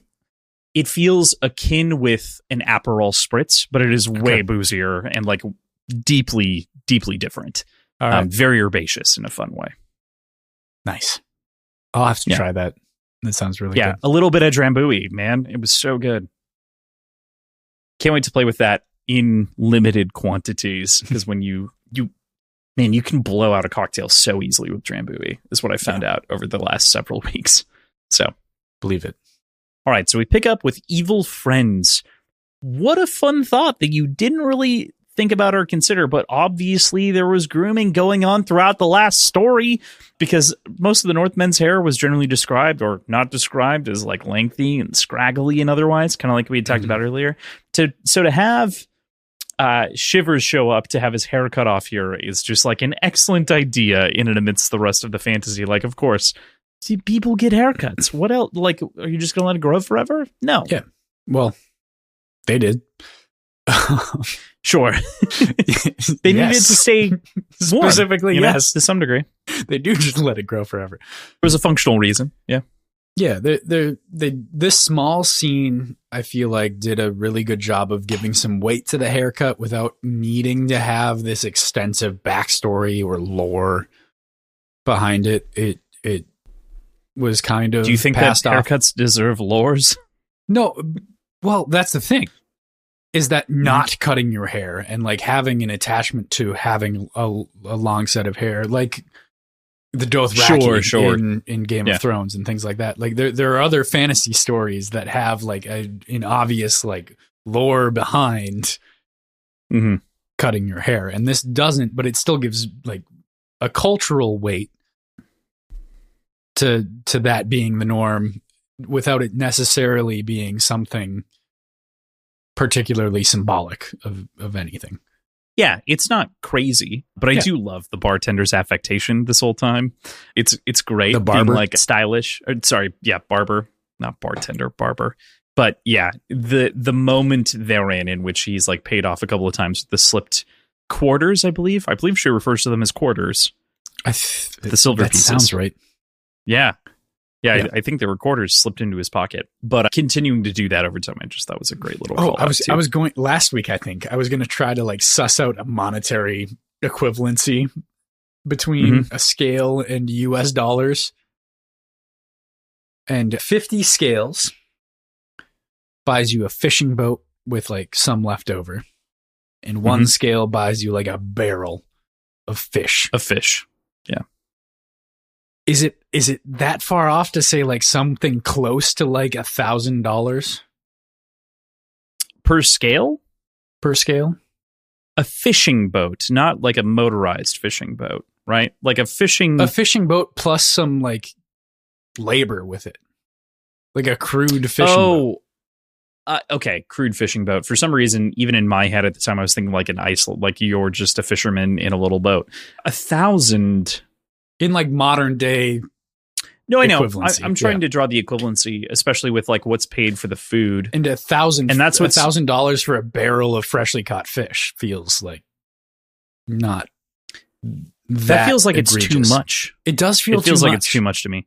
So for me, I was closer to like a $500 mark, if that makes sense, which I think still works because like then, I don't know what's inflation like at this point. Then a quarter would be like $125. Yeah. Okay. Which is a lot. It is a lot. But she's although, how many people get haircuts? Dripping from a stylist. Yep. Right. And she's like, keep it quiet. You know, this isn't Benna. You know, it's not Benna. There's even the address, of course, of like, where's your husband? He was my brother. You know, like there's that whole thing that goes down as well. Right. Which again, you know, Mercados and whatnot. Sorry, we do diatribe there. No, it was a good aside. I actually, fun fact, before you brought it up, I was thinking about that as well after I brought up the quarter thing, because I was like, is a barrel of fish $50? And then you spun off into this, like, I was thinking about it and I was like, what did PJ think? And so we were on the same train, just in different directions. But yeah. We do also, though, see Monza continuing to contend with her addiction silently as it creeps up on her more and more frequently and earlier in the day as she kind of yearns for the smoke. Like the kids yearn for the mines. Don't do drugs in the morning, kids. Leave that as like afternoon shit. Yeah. Addiction is a hell of a beast. I highly recommend not doing your drugs in the morning. Or at all. You know. And like, if you feel the need to do drugs in the morning, maybe like recognize that and get some help. Yeah. We're here for you. Brunch we won't judge you. Is not the same as wanting to do drugs in the morning. It's just, it's food and the drugs, you know? That makes me feel like a hypocrite for what I just said. I know. Immediately when I was thinking about this, I was like, brunch is pretty bad, isn't it? I love a mimosa, though. Oh, but it's so good. Or a Bloody Mary. I know you don't, but I love Bloodies. Yeah. But continuing on from that note, it's interesting just to see it continue to be fleshed out and be omnipresent, because we actually, in this section, haven't spent a whole lot of time in Monza's head, which is unique. This is, that's true. I think, the first time we've dipped into her perspective. Otherwise, we've been mostly lockstep in more Veers for the most part, and a little bit of Shivers as well. Yeah, she's been present, but she hasn't been the perspective, the POV. Yeah.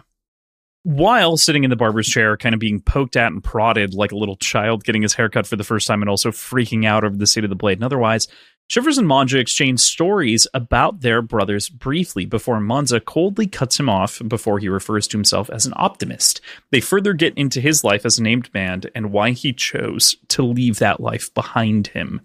An intimate exchange of sorts. Yeah. I feel like it's pretty rare, at least from what we've seen in the books that we've read. And like that's by and large like the only comparisons I could really draw as far as literature goes.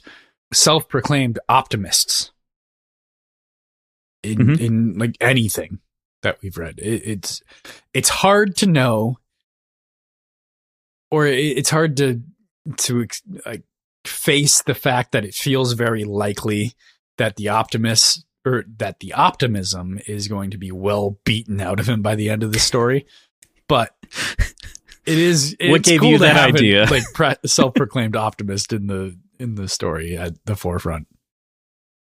Yeah, the only other one that I can think of a little bit more presently is like Darrow up until a certain point, and then extra bad after a certain point. What point? I think through most of Golden Sun, Darrow is pretty optimistic in post of his change. Don't want to get into spoilers necessarily. Yeah, no, I would just say he is optimistic, not necessarily an optimist, right? Like he is. I think that's an important distinction to make. Yeah. I think he's confident. A second call out would be Elend in the. That's fair. I think Elend Well is of Ascension.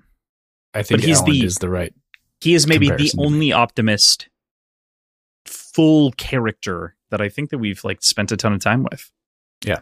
Otherwise, everyone has varying degrees of pessimism or gray or whatever else. Mm-hmm. Which I think that makes sense. I think it's rare to write a really optimistic character because they're facing real challenges and they're being put through hell by the writer intentionally for your entertainment. They're not going to be optimists when they're like, my life fucking sucks, dude. Yeah. And that's what makes me interesting. Having Shivers be surrounded by like really profound pessimists as it makes a really nice contrast. Right. Yeah. Right. Definitely a good call. This does lead to a bigger conversation about good men and dead men, kind of as Monza puts it. And I'm curious on your thoughts on Monza's position of them kind of stinking the same as the pessimistic realist approaches kind of come out of her and confront our optimist, as it were. Yeah. It's hard to argue with lived experience. You know? Okay. Yes. Truly what has dictated her view on things. And I hope a little bit of Shivers' optimism will rub off on her, or at the very least, she'll find that his optimism is useful. But she got jumped into this mindset at a super early age, at a really impressionable point in her life. Mm-hmm. Like this was foundational for her to think this way, and to see people this way, and to see the world this way. Like that's a hard foundation to crack, I feel like. Yeah. It definitely leaves her in a spot in which she is easily led down this sort of, and that's why I have trouble calling her like an outright pessimist, right? No. She has a more realistic bend, a utilitarianistic perspective, but it does tend towards, like I said much earlier in the show, like we're talking about the glass. The glass is fine, and I need water, and I'm going to drink from it, which is, it's none of those things, right? Yeah. Like it's It's impossible to read. It is an opportunist in many cases, which I think the man in the desert will accept the water from whoever offers it. What was the term? Yeah. What was the something like that. You're pretty close. Yeah. Yeah. We'll drink the water from wherever it comes from, or something, or whatever the source. Yeah. Regardless no matter of the source, who it's offered by. Yeah. Joe says it better. Right. Joe's the professional and that's why author. That's not. That's why Evil Friends is such a good chapter title as well for this, because it's like they're kind of admitting to each other in so many words that they're both, not great people in their own rights. Like, he's fought in a lot of battles, he's done a lot of wrong, he's like lost his brother, and he feels optimistic. He feels like he can spin that positively despite all of the wrongs and genuine atrocities and horrors that he's committed against humanity vaguely. Versus Monza's very like open and willing to say like, hey, anyone who dies like is a dead, and we're the same when we are a dead and dead. So we shouldn't view that as any different. And, you're going to stink the same in the end, and all of that means nothing. He does have a retort of like, I just hope to leave the world in a better place than what it was, and like hopefully inspire the people around me, which I think is as good as a realistic optimist can do, if that makes sense. And that is what Shivers really is. He's not a look on the bright side. I'm just trying to do the best that I can. That is genuinely remarkably close to my answer to like my personal, like what I could equate as close to a religious worldview as possible. Like that's sure my personal view on what I want to do in most people life. will describe that to ethics or an ethical view, but yeah, exactly. Yep. So I can resonate with that. Yeah. And I feel like that's really both. a realistic view that most people have. Like I feel like I believe uncommon. that unless you fit into a subset of disorders, of which, not trying to talk negatively about those disorders, of which are very difficult to grapple with, but like if you are outside of those, you generally want better for humanity. And as such, believe that the goal is to like leave a better impression. But, I think that like a core facet of this series as well, though, is that a lot of people don't intend to be evil, but incidentally are doing a lot of bad things underneath their own banner of what good is and what good means to them. So Shivers is the rare case in which, he is doing arguably bad things, killing to save lives in some ways, it is murder, definitely, but also for the right causes, maybe. And so he can retain his sense of optimism because he doesn't feel like he's ever fought on the wrong side of something. Right. But who defines sides? So. Well, they kind of define themselves most of the time. Right. A fair point. We find out shortly thereafter opposed with each other. Yeah. If they're actually like pitted against one another. Totally. We find out, though, shortly thereafter that Morvir has failed in his attempt, but that there can be another plan to get him in by breaking and entering. And our girl Monza reflects, "Give me only evil men for friends," Verturia wrote, but there had to be a limit. And what a good reflection for the state of the rest of the chapter. It's so good. But section. My actual like immediate reaction after finishing this was, oh my God, we're actually going to get a heist scene. Yeah, heist scene. I'm so fucking excited. If you've listened to this podcast for any decent amount of time, you know that PJ and I have a love for Guy Ritchie. We have a deep love for Guy Ritchie. I also love Steven Soderbergh. I'm sure you also love Steven Soderbergh. You may just not call it out as directly. I mean, like Ocean's 11, Ocean's 12, Ocean's 13, and Logan Lucky, and a dozen other movies that are mostly heists. So good as a genre, and as such, this is such a fun, like, ooh, we're gonna get to do it. And in the middle of the rest of this movie, too. In theory, when it's a movie, get a little heist. It'll be fun. Fucking perfect. I recently rewatched Logan Lucky again. Oh, man. Logan Lucky is one of those movies that just keeps on giving. Like every time. It's so good. It's if you haven't watched it, absolutely watch it. It's a perfect movie. Diabolically good. All right. We will continue on. Oh, also that Winds of Winter joke only gets better every year. The joke in the prison when the prisoners are like, we want the next season. We also want the Winds of Winter.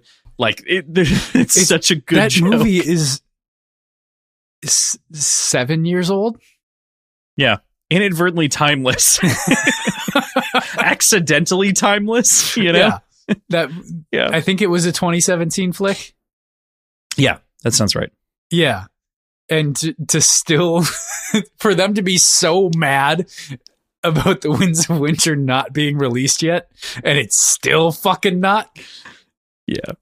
Oh my God. It's a perfect joke. It's a perfect joke. All right. Continuing into our next chapter, though, 2 twos. We then return to Friendly, reflecting on the dice coming up as 2 twos and the pair that had formed around him with more Virente, Master and Apprentice, and maybe something a little bit weirder and creepier, and Shivers and Monza being their own sides of the coin, as we discussed in the chapters prior, as they begin to pair up in an odd way. We also get that he was Sejam's pair in many ways, and that his freedom was purchased. What'd you make of sort of his read on twos and pairs and couplings and what this looks like? I think and the dice. The dice say so. The dice say so, so it is kind of my read on it. True. And fuck, dude, I love this hook that has now become a hook for Friendly's chapters to be titled this way. And I want to know, maybe you have an answer for it, maybe there's not an answer for it, but I want to know if there was some dice roll at the beginning of writing each of these chapters from Joe's point of view as like a writing challenge. I don't know that answer. I would assume not, but make a connection, because it seems like no matter what the dice roll, Friendly is going to make a pertinent connection to whatever's going on around him. Absolutely. But I don't know that that's an exercise in like improv so much as it is like a targeted exercise in what are the things around me that I want to comment upon thematically, and then kind of like using that to reaffirm the idea. Right. Yeah. Like it could be. If I'm talking from a construction standpoint, I don't know the answer. That's my assumption. Yeah. This felt kind of like a hat thing in my mind. Sure. I get it. But at much lower stakes. Like, no matter what, he's going to make a commentary on the numbers of the people or the numbers of the things that are going on, the number of stab wounds, the number of knife, whatever it is. And they're going to be reflected by the dice roll that happened previously. Right. So yeah, that'd be a fun thing to interrogate with Joe if I ever get an opportunity to talk to him about this book. Yeah. Any of the books, all of the books. There could be so many questions. For sure. But if we ever talk to him about this book specifically, that's what I would be curious about. Fair enough. In the moment, though, Friendly is left alone again on a roof in the dead cold of winter, and he's getting super aroused by the numbers. Like actually physically aroused. Like he's dick hard. Physically, for the numbers. Dick aching, I believe is the term. And it's, I say alone because he's in his own head and he's alone, you know, like he's isolated. Yes, but he's getting super aroused by the numbers as Day is rattling them off, even moving his finger like a metronome to the counting as the others debate their plan of entry into the bank. And the heist kind of goes on around him, which would be such a fascinating like scene to see depicted on screen. Would be so cool. I'm not saying about the dick thing, but like the counting, like you would get an idea for like what numbers mean to this man in such like a critical way. No, but also like if he gets a hard on, he gets a hard on. You have to show the hard on. You have to show it. Right. Fucking cowards. You got to show the tent. Talking about fucking cowards. So, oh man, I don't want to go on too big of a rant. I did. So it's notable that the Borderlands movie was announced and filmed at an R rating. It was then reduced to PG-13 with reshoots done. Even before that, they were also filmed at an R rating. And then they edited out all the blood and gore and they like cut it really weirdly and they like made it work. And our director of this movie directed those reshoots, which is to say, I think, and I would never, ever, ever, ever, ever, ever pin blame on Tim Miller for what happened in that movie. Just the gutting of it, needing to make it PG-13 was the problem.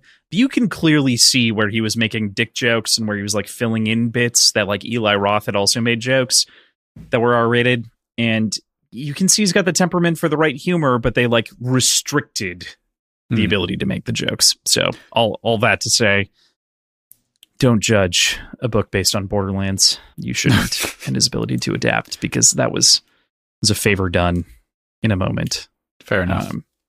And also, other people, other adults that I know need to see this movie so that I can rant about how it could have been a good movie. See, I don't have time to watch movies that I want to watch. I know. I'm not expecting this of you. I know. I'm not expecting you to watch the Borderlands movie. I want to talk to you about this. Yeah. But it's hard enough to get you to watch a TV show that comes out once a week. Yeah. Yeah. It sucks. Mm-hmm. So, it's fine. It'll be fine. But it'll be okay. Anyway, that was the last Tim Miller project, so I feel like it's necessary to address. He also has a number of shorts coming out in the video game space relatively soon, which will be very fun. That'll be cool. In the schema of Love, Death, Robots, but with video game IPs, like Warhammer 40K and God of War and a lot of other IPs. So, super exciting. Is Warhammer 40K primarily a video game IP? I genuinely don't know. No, it is predominantly Is it a book IP? Like what is the primary, like if you think Warhammer? It's a war game. It's a war game. It's like a board game. A tabletop war game. Yeah. They call it a war game because it's not a board game, because you play on like a 9x6 table. A board. Kind of go from there. But it's not a board conventionally with squares. To call it a board game is reductive. Shoots and Ladders doesn't have squares. They have like weird, like rounded My God, you still are moving from point to point. The core point being, anyway. But like in general, your secondary enough to IP. Not call it a board game, but it takes place on a specific size war board. Game. It's a mini-based war game where you buy the minis and you fucking paint them. Okay. Having painted several minis myself and played this game for this tabletop board game for many hours. War game. Tabletop war board game for many hours. Yeah, no, I get it. Secondarily, I think, though, it is a video game IP. And thirdly, it's a book IP. Although there are, I think, like 100 some odd books in the repertoire, which is crazy. Like fiction novels that are also pretty well regarded in the science fiction space. So, like, probably won't read them ever for the show, but could be a fun, like, offshoot. Yeah. I don't know. Bonus reads at some point. Coming back down to it, though, Tim Miller could do a great job making a funny joke of a friendly's boner. I think you just show it. You just show the boner? You show the tent? Just show the boner. You pitch the tent. Cool. Sounds good. Finally. Do you think Friendly wears pants or underwear? Like, is he just... Do you think that he's just freeballing it all the time? Be. I don't think I'd put it past him. He's a big, fickle Italian dude. He's a small guy. He's like a 5'7", 5'8", 5'9". He could be. This isn't going to play. The silence isn't going to play because we're going to edit it out on accident. No, I'll leave it in. My quiet trepidation of your entire idea there needs to be evident. So I'm saying it out loud. Finally, everyone seems to agree that there isn't enough time to pull it off. But Shivers is confident that he can do it. Morveer asks how, and this little shit-eating grin of Shivers that we've seen a couple of times over the series so far, it escapes and emerges onto his face before he says, magic. Hell yeah. Hell yeah, Shivers. Yeah. Get him. So this next chapter, Plans and Accidents, is a really interesting chapter that I really love inside of this book. But also, it is so wonderfully depicted and self-explanatory that I don't know that there's much to say outside of how good it is, you know? Yeah. Which we'll talk about, of course, and we'll get through the beats, but it's just really fucking cool, you know? It's mostly cool. Mostly cool. Mostly like Steven Soderbergh, Guy Ritchie, Tim Miller shit, you know? Exactly. Mostly as them. it should be. Yeah. So to give a description, Shivers does end up like scooting his way across the street to like begin to climb the side of the building so that he can make it all the way up to the top. He's scooting. Oh, he's scooting.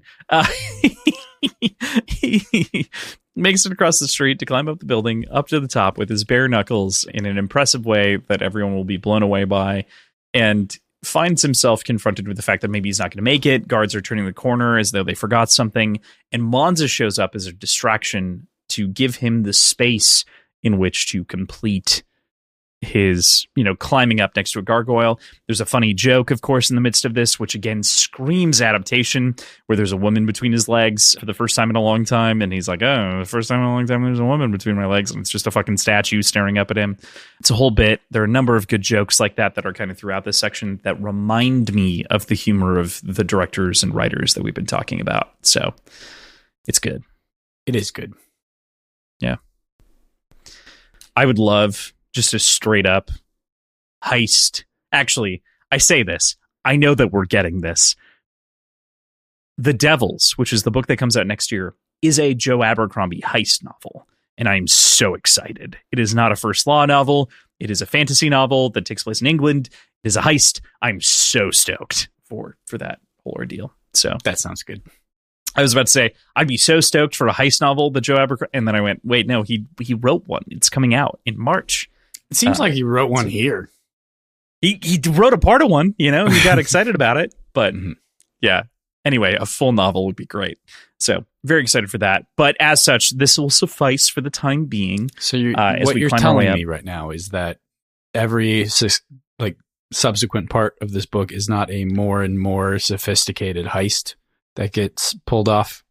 I'm not going to not say that, but we do have a lot of stealth missions. This is a rogue's wet dream in D&D parlance of a novel. So, all right, yeah, I'll he manages to let it scoot his way up the building. He does. While the other people are onlooking, of course. He's scooting. He's scooting. But he's also talking himself down really hardcore. He's like, God, why the fuck did I do this? Why the fuck did I say that I could do this? I'm just trying to impress a girl. Why? And then he does manage it, of course. Meanwhile, on the other side, Day and Morveer are mocking him for his climbing skills when he nails a perfect shot with the black cord that they should be able to cross without a problem. The poisoners manage to take out a guard inside of the building and make their way down to poison as many things as possible, so it seems to cause accidents, as it may happen. That's a lot of the scene. What did you make of the heist? Oh boy, itself? are there accidents abound. Yeah. Yeah, they make a mess of the place. And truly. We don't rely on hope. We don't rely on chance. Nope. That's like Morveer's drumbeat. Not at all. And but we in the middle of those two things there, we get Monza saving Shivers' bacon. Did we want to talk about that, or did you want to talk about that later? Oh no, we can talk about that too. That's all a part of this. Yeah. Yeah. She was prepared to completely intervene, which is so fucking risky for her. Because all of the risk right now is that somebody got caught, somebody unknown, somebody with no connections to anything that she's actually done, technically. If they were to get caught, the banking house would go into lockdown, whatever. But Monza would be fine. So this shows some sort of ownership that she has over her people. I mean, Shivers specifically in this instance, but the fact that this is her mission, and even though it's not critical, she can find a different way to kill Malthus. If Shivers were to get caught breaking into the bank.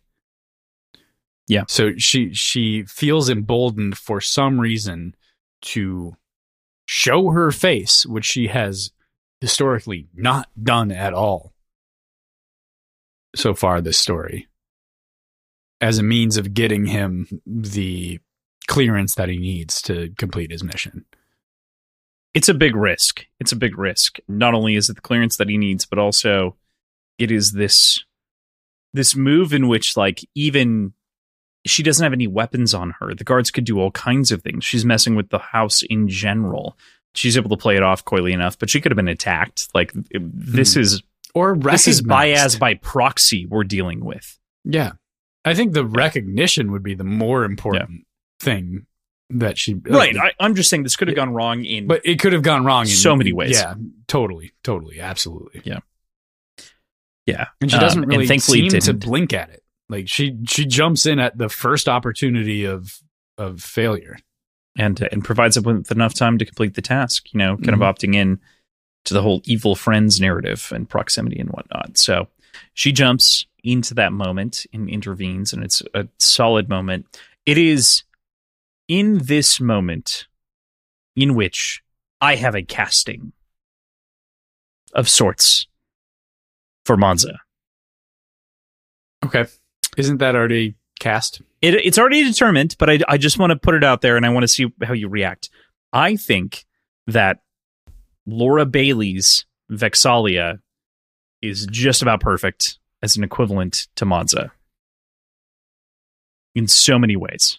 In the depiction of their show, The Legends of Vox Machina, just to be clear, I haven't watched enough of the campaign to like really read that. Like, sort of drawing, but Laura Bailey's voice, intonation, everything like that kind of lands.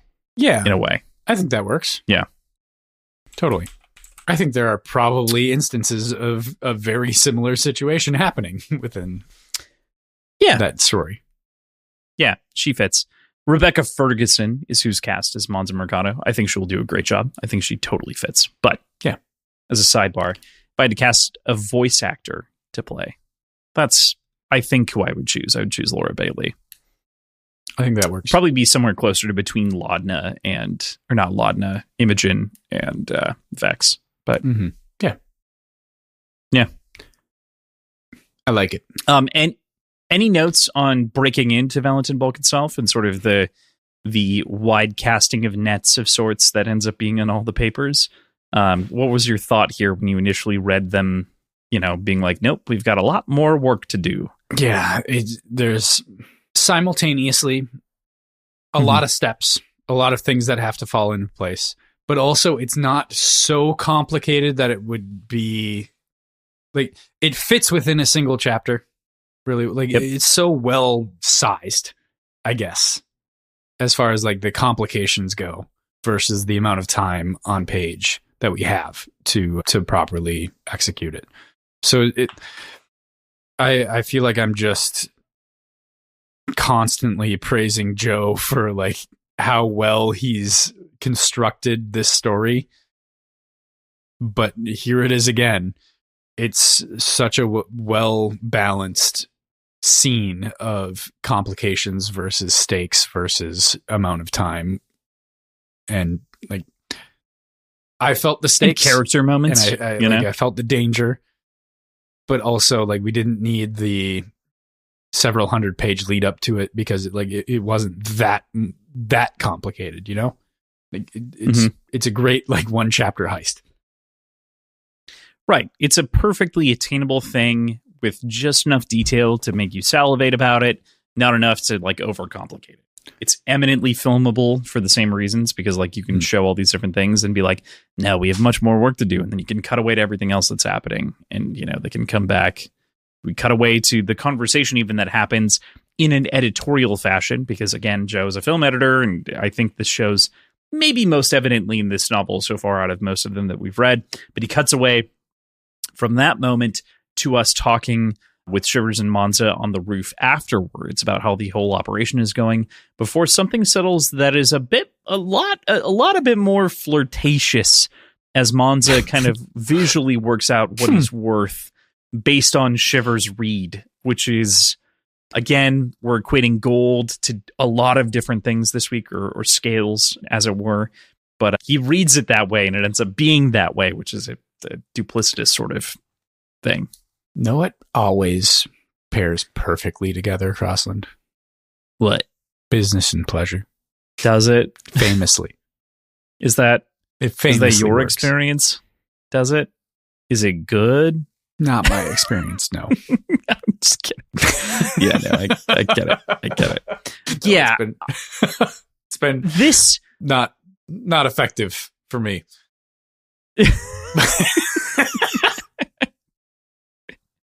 This moment, this pairing of sorts is very like crazy in a lot of regards. It's very much like a moment of reflection of like, oh, based on the earlier conversations and sort of that going on and like Friendly saw I it coming. think that there's Friendly did see it coming. He saw it very initially based on the bonding in post of Evil Friends, in post of the haircut. But yeah, I mean, he says he has a difficult time like saying no to pretty girls, basically, in the facet of like doing things and accomplishing things, and she finds him shockingly attractive with all that hair off of his face. So, yeah, there we go. Yep. So off they go. Off they go, indeed. And we return to Morvir and Day having finished their job, of which we know later to be poisoning literally every ledger inside of the building. As he is climbing up the rope, she's already made it out, but he's climbing up the rope and in a particularly great moment pokes himself in the leg with one of his poisons from earlier that he had forgotten to remove because he's competent but incompetent. And he finds himself in the middle of this moment in which he is flashing and believing that he might die to find a tiny bit of antidote. He talks about inuring himself to a number of poisons as well and having fallen off of this one particular strain because he didn't like the way that it made him feel in the morning. So he stopped, taking it to prevent himself from being poisoned by it. But as it is, he takes the antidote, downs it out of all the tiny vials that he has. I have to imagine, I don't know, what do you think of his coat? What do you think his coat looks like? His coat looks like fucking John Wayne's coat with the bullet straps, but all just vials. Yeah. I think it's an incredibly intricate coat. I don't think they're exposed. Not actually like that. But I think he smashes a bunch of them. Yeah. In a moment. I think they're probably in pockets. I think he has a very intricate, like, magician's coat of sorts. Yeah. Yeah, it's more akin to that. Less like a watch, like the flashy watch salesman that opens it up and has all the things for display. It's much more utilitarian in many ways. Hidden pockets and like just tons of compartments. Yeah. He ends up climbing his way across this rope that he himself spoke for the durability of. It ends up tearing after he kind of recounts near the very end, and after that he's falling and going to die. Explicitly told Day that it wouldn't happen. It could hold the three of them at the same time if it weren't for maybe the guards coming over. It can't, of course, and so he ends up swinging on the rope, believing that he's falling and dying and going to die before he hits the ground, and he feels this wood crumble and everything else, and he's caught in Shivers' hand at a window, greeted by a high and naked Monza and a naked-ass, buck-ass naked Shivers, as he recounts that this was not a part of his plan to crash their thing. Pretty lucky fall location. Yeah. Mm-hmm. For someone who seems like such a horny dude, he doesn't remark on this very much. No, not at all. He's got a particular Not until... kink, I think. Yes, for his apprentices. But he does kind of remark on the sword in the morning with the Calvez, and it does seem to be sort of a subtle hint at a bit. It does. Yeah.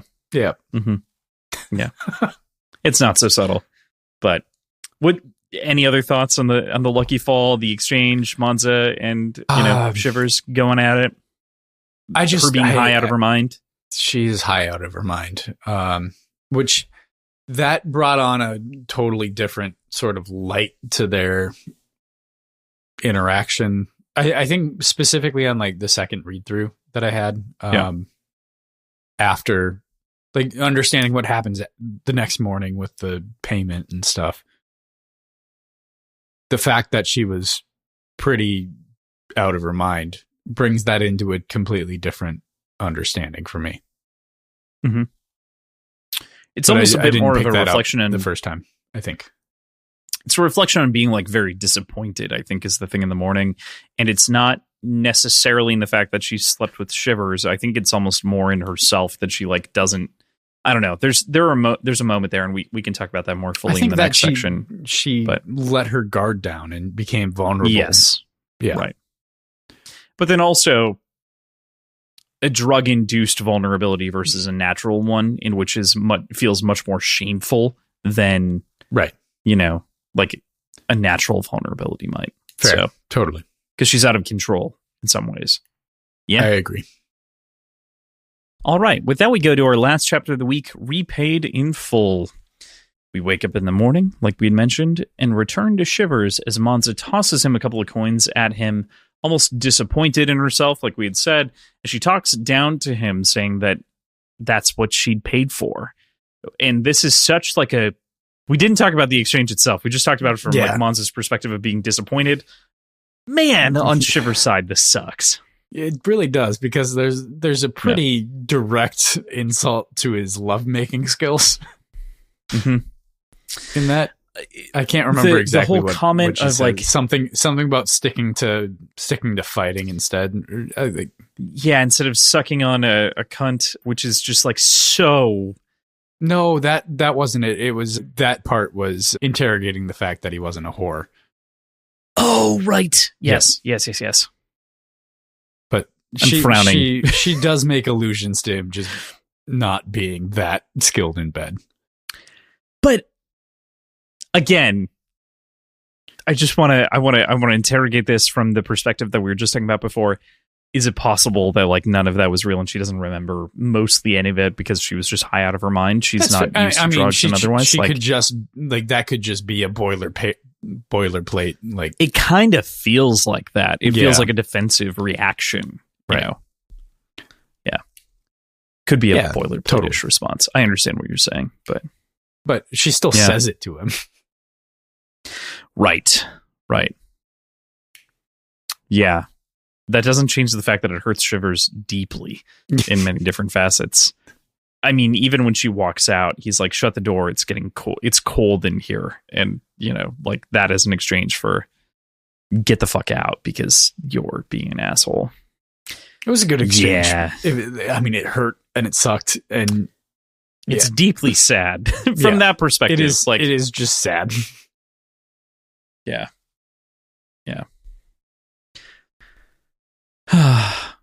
Also, we're saying this as, I just want to put it out there, like a one-night stand is a hard thing to square in a lot of regards, and this is sort of both of their interpretations and trying to like spin it in their own directions, where Shivers thought this was going to be more and Monza thought it wasn't, and that makes for also a different kind of confrontation based on their encounter. Yeah. It also does a good job of setting up, like, I think the more that is true, that is valid, that's important. But I think the more strictly textually important thing so far that we've seen is that it sets up the I'm not a whore sort of angle of things and making that comparison to what he's being paid for her and the eventual end of this chapter where he's negotiating his price for doing something in which that he is bought and paid for. Yeah, exactly. Yeah. There definitely is that. I was talking more on like a general level of like this sort of that's important experience. And it's true, and it is. But you're absolutely there. right. Core to the For theme is a little bit different. Right. Yeah. So all that said, and putting that aside, and whether or not, Shivers has a tiny dick or he's a bad lover or whatever else might be the case based on the insinuations, who knows? Mercado makes he could just or be he's okay. fine. He could totally be fine. And she could just be being an asshole, which is, within her right, I guess. Everyone has that ability and has permission to do that if they want. But Mercado makes a really convincing pass at some blinds with her Calvez, leading to a wonderful joke and kind of past a conversation that happens between her and Morveer as she asks if it's done or if it'll happen, which is a dramatic moment. Did you have any notes on sort of that exchange as it encounters initially? I understood where she was coming from and how on edge she would be in that moment. And like his answer, I can't remember exactly what it was just not satisfying. It's something to the effect of, I don't anything. leave a job undone, but it's like, that's not, it's done, which is what I asked. Right. Yeah. So, but she was just so prickly that whole morning. Mm-hmm. Yeah, I mean, off-put in so many different ways. A, she's assassinating someone, which is very different for her in this context. Like, this is not a move, clearly, that she's done before. She's committing a terrorist attack is what she's doing, but she doesn't know that yet. Well, she didn't know. Yeah, right. That is what it ended up being, but she did not know what she was doing in the moment. She effectively poisoned a whole banking house, which is crazy. Speaking of course, we then move to Valentin Bulk itself and see it's kind of going about its normal business. Our crew kind of makes their way in the crowd, not entirely, but mostly with Shivers kind of at the shoulder in the moment. And we kind of see and make out the different figures. Malthus, suddenly in the middle of the room, doubles over and sees a specter, a woman he'd witnessed dead.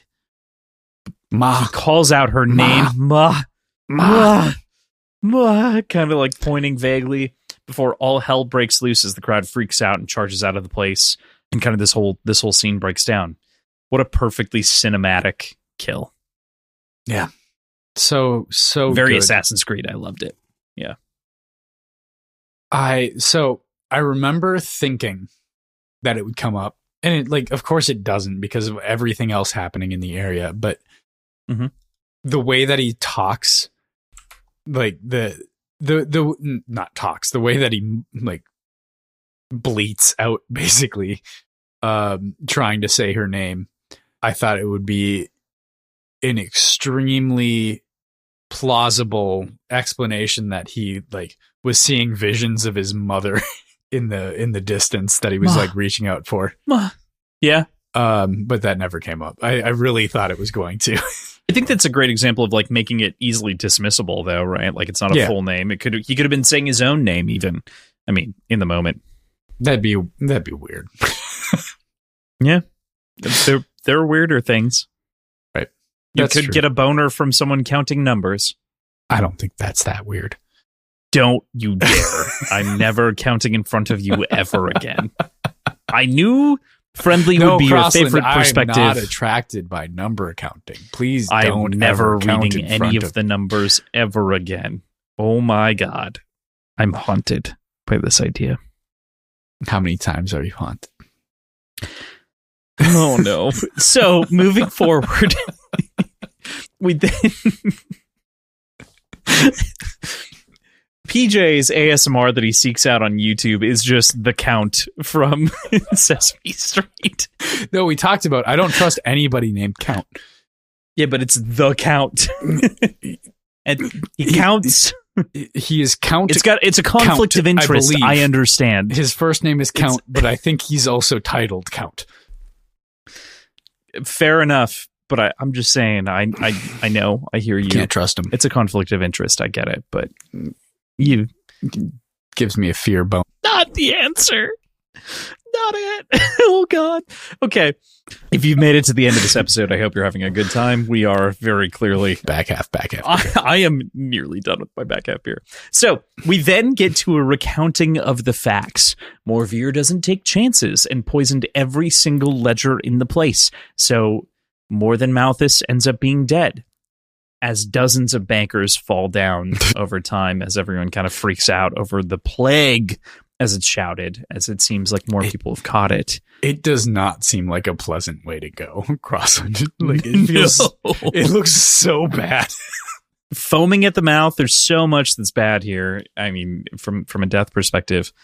And Monza and Morveer get into kind of a spat over a job well done from Morveer's perspective. And Morveer finds her whole moralizing a bit hypocritical.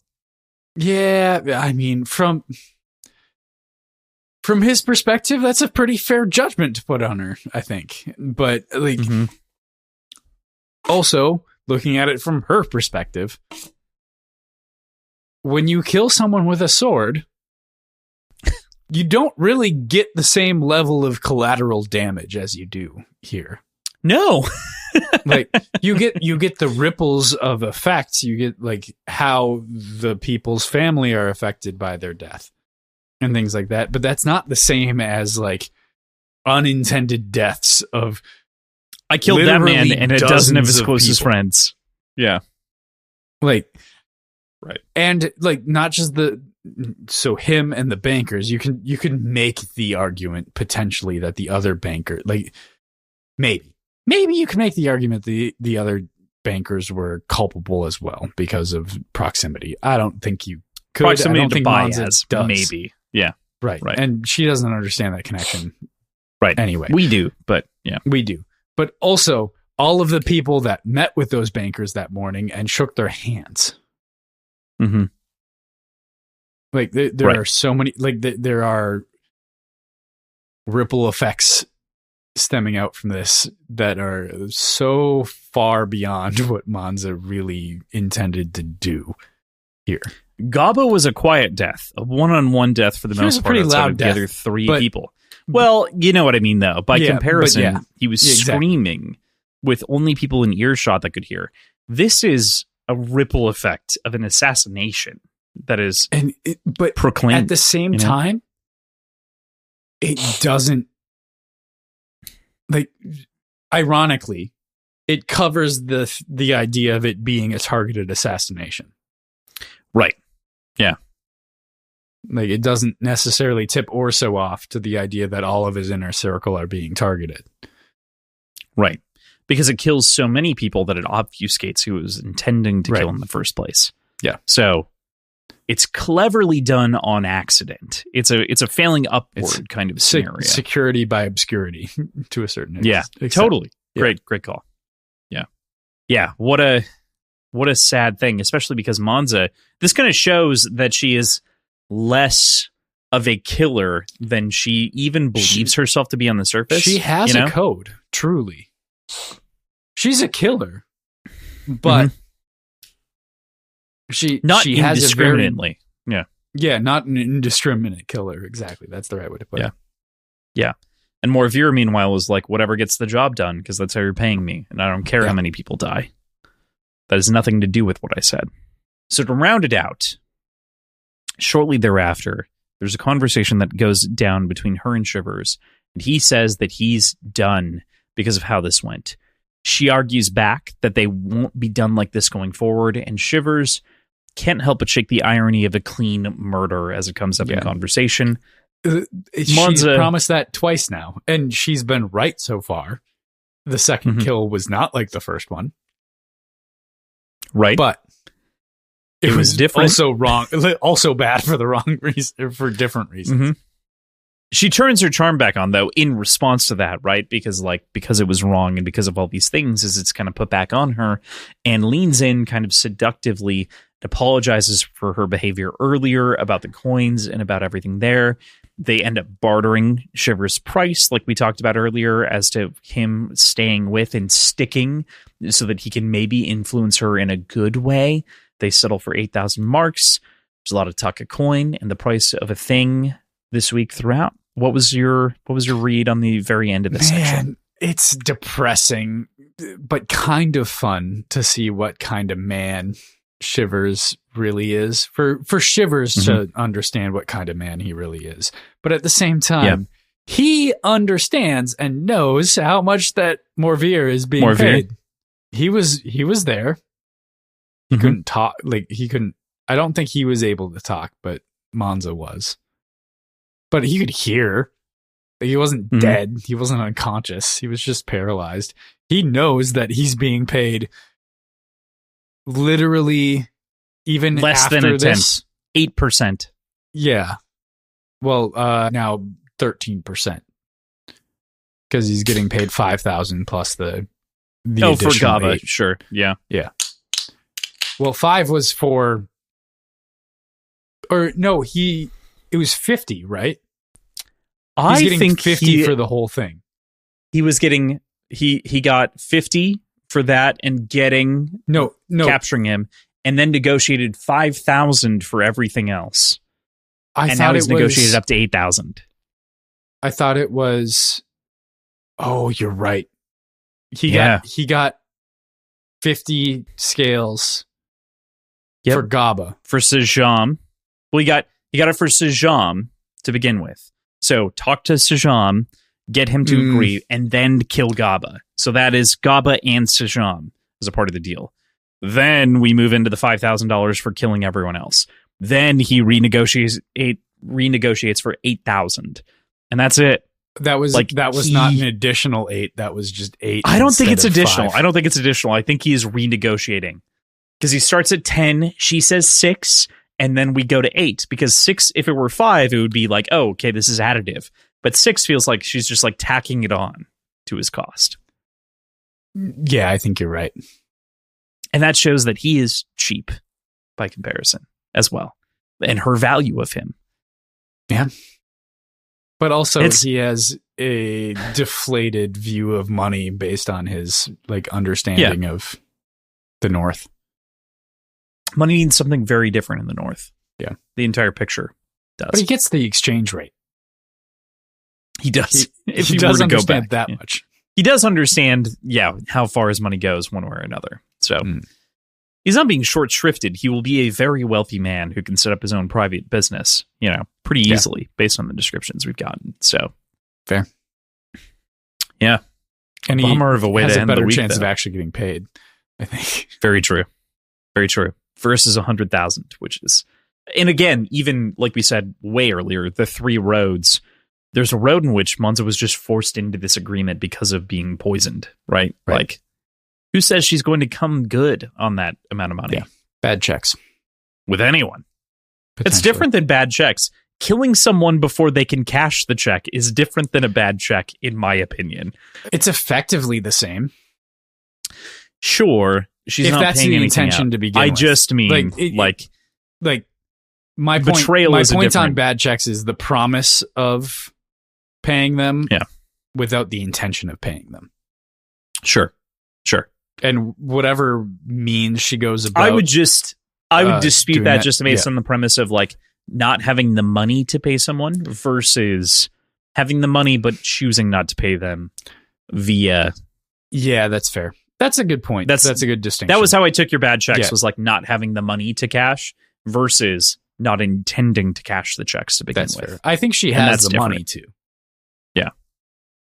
But my question was whether or not she intended to. She's making false promises. Fair. Yeah. In post of this week's reading, how you feeling? How you feeling about the shit that we're talking about? You liking it? Having a good time? Of course I'm liking it. What? I hope so. I hope you're having a good time. I am having such a good time. I hope I don't expect that we get the same kind of heist scene, but I hope we get more heisty things like this going forward. Because this has been an absolute dream. Like this has been so much fun to read and experience. Yeah. And break down and talk about for all of you listeners. Whew, I'm having a fun time. I feel really energized in a way that like no fault to the original First Law, no fault to like Mistborn. There are extra notes here again, kind of like you were talking about last week, that it's like, are we going to be able to pick up on? And it's like, yeah, partially because we have the history of the First Law as well. So like having that under our belt means we have references and we have things that we can access via references. But then in addition, I hope it's clear at this point that we are exceeding boundaries and talking about different things in a fun way that the rest of the series hasn't really interrogated to the same regard. Totally. Yeah. Cool. I am so excited. We've no bets to pay off this week. We would have done that at the top of the episode because we're not going to drink at the end of the episode because that's silly because we're just delirious at that point. It doesn't pay the benefit of the torture, although who's being tortured? Next week, we are reading part 3, Sipani, and we're going to be ending in the middle of a part this week, which is a little bit different. We are reading through Peacemakers. So the beginning of Sipani through Peacemakers. Sounds good. Cool. With that, if you aren't and haven't checked it out, please check out the Patreon, patreon.com/words and whiskey. You can check us out there. We have so much going on from like the high level perspective of just kind of getting all of the different Devil's Cuts that we've done in the past and all the different episodes. We're a little bit behind on some of the things that we're trying to do right now. Like I think we talked about it off air, but The Legend of Vox Machina season 3 we're running through. We have a number of different pieces of coverage going on there. We're kind of shifting and trying out different things there as well from like a coverage standpoint of doing TV shows and other things like that, as opposed to random grab bag conversations. Let us know what you like too, of course, patrons and otherwise. But other than that, a Discord community, and you can support the shows and everything else connected to us. So patreon.com/words and whiskey. You can find us on social media and the World Wide Web at large at Words Whiskey Pod at pretty much everything. You can call and or text us at 910-408-2534. And you can email us at wordsandwhiskeyshow@gmail.com. Yeah. Other than that, make sure you leave us a 5-star review. If you don't leave us a 5-star review, you'll touch a bank ledger the next time that you might be in a bank and kill everyone around you. That's on you.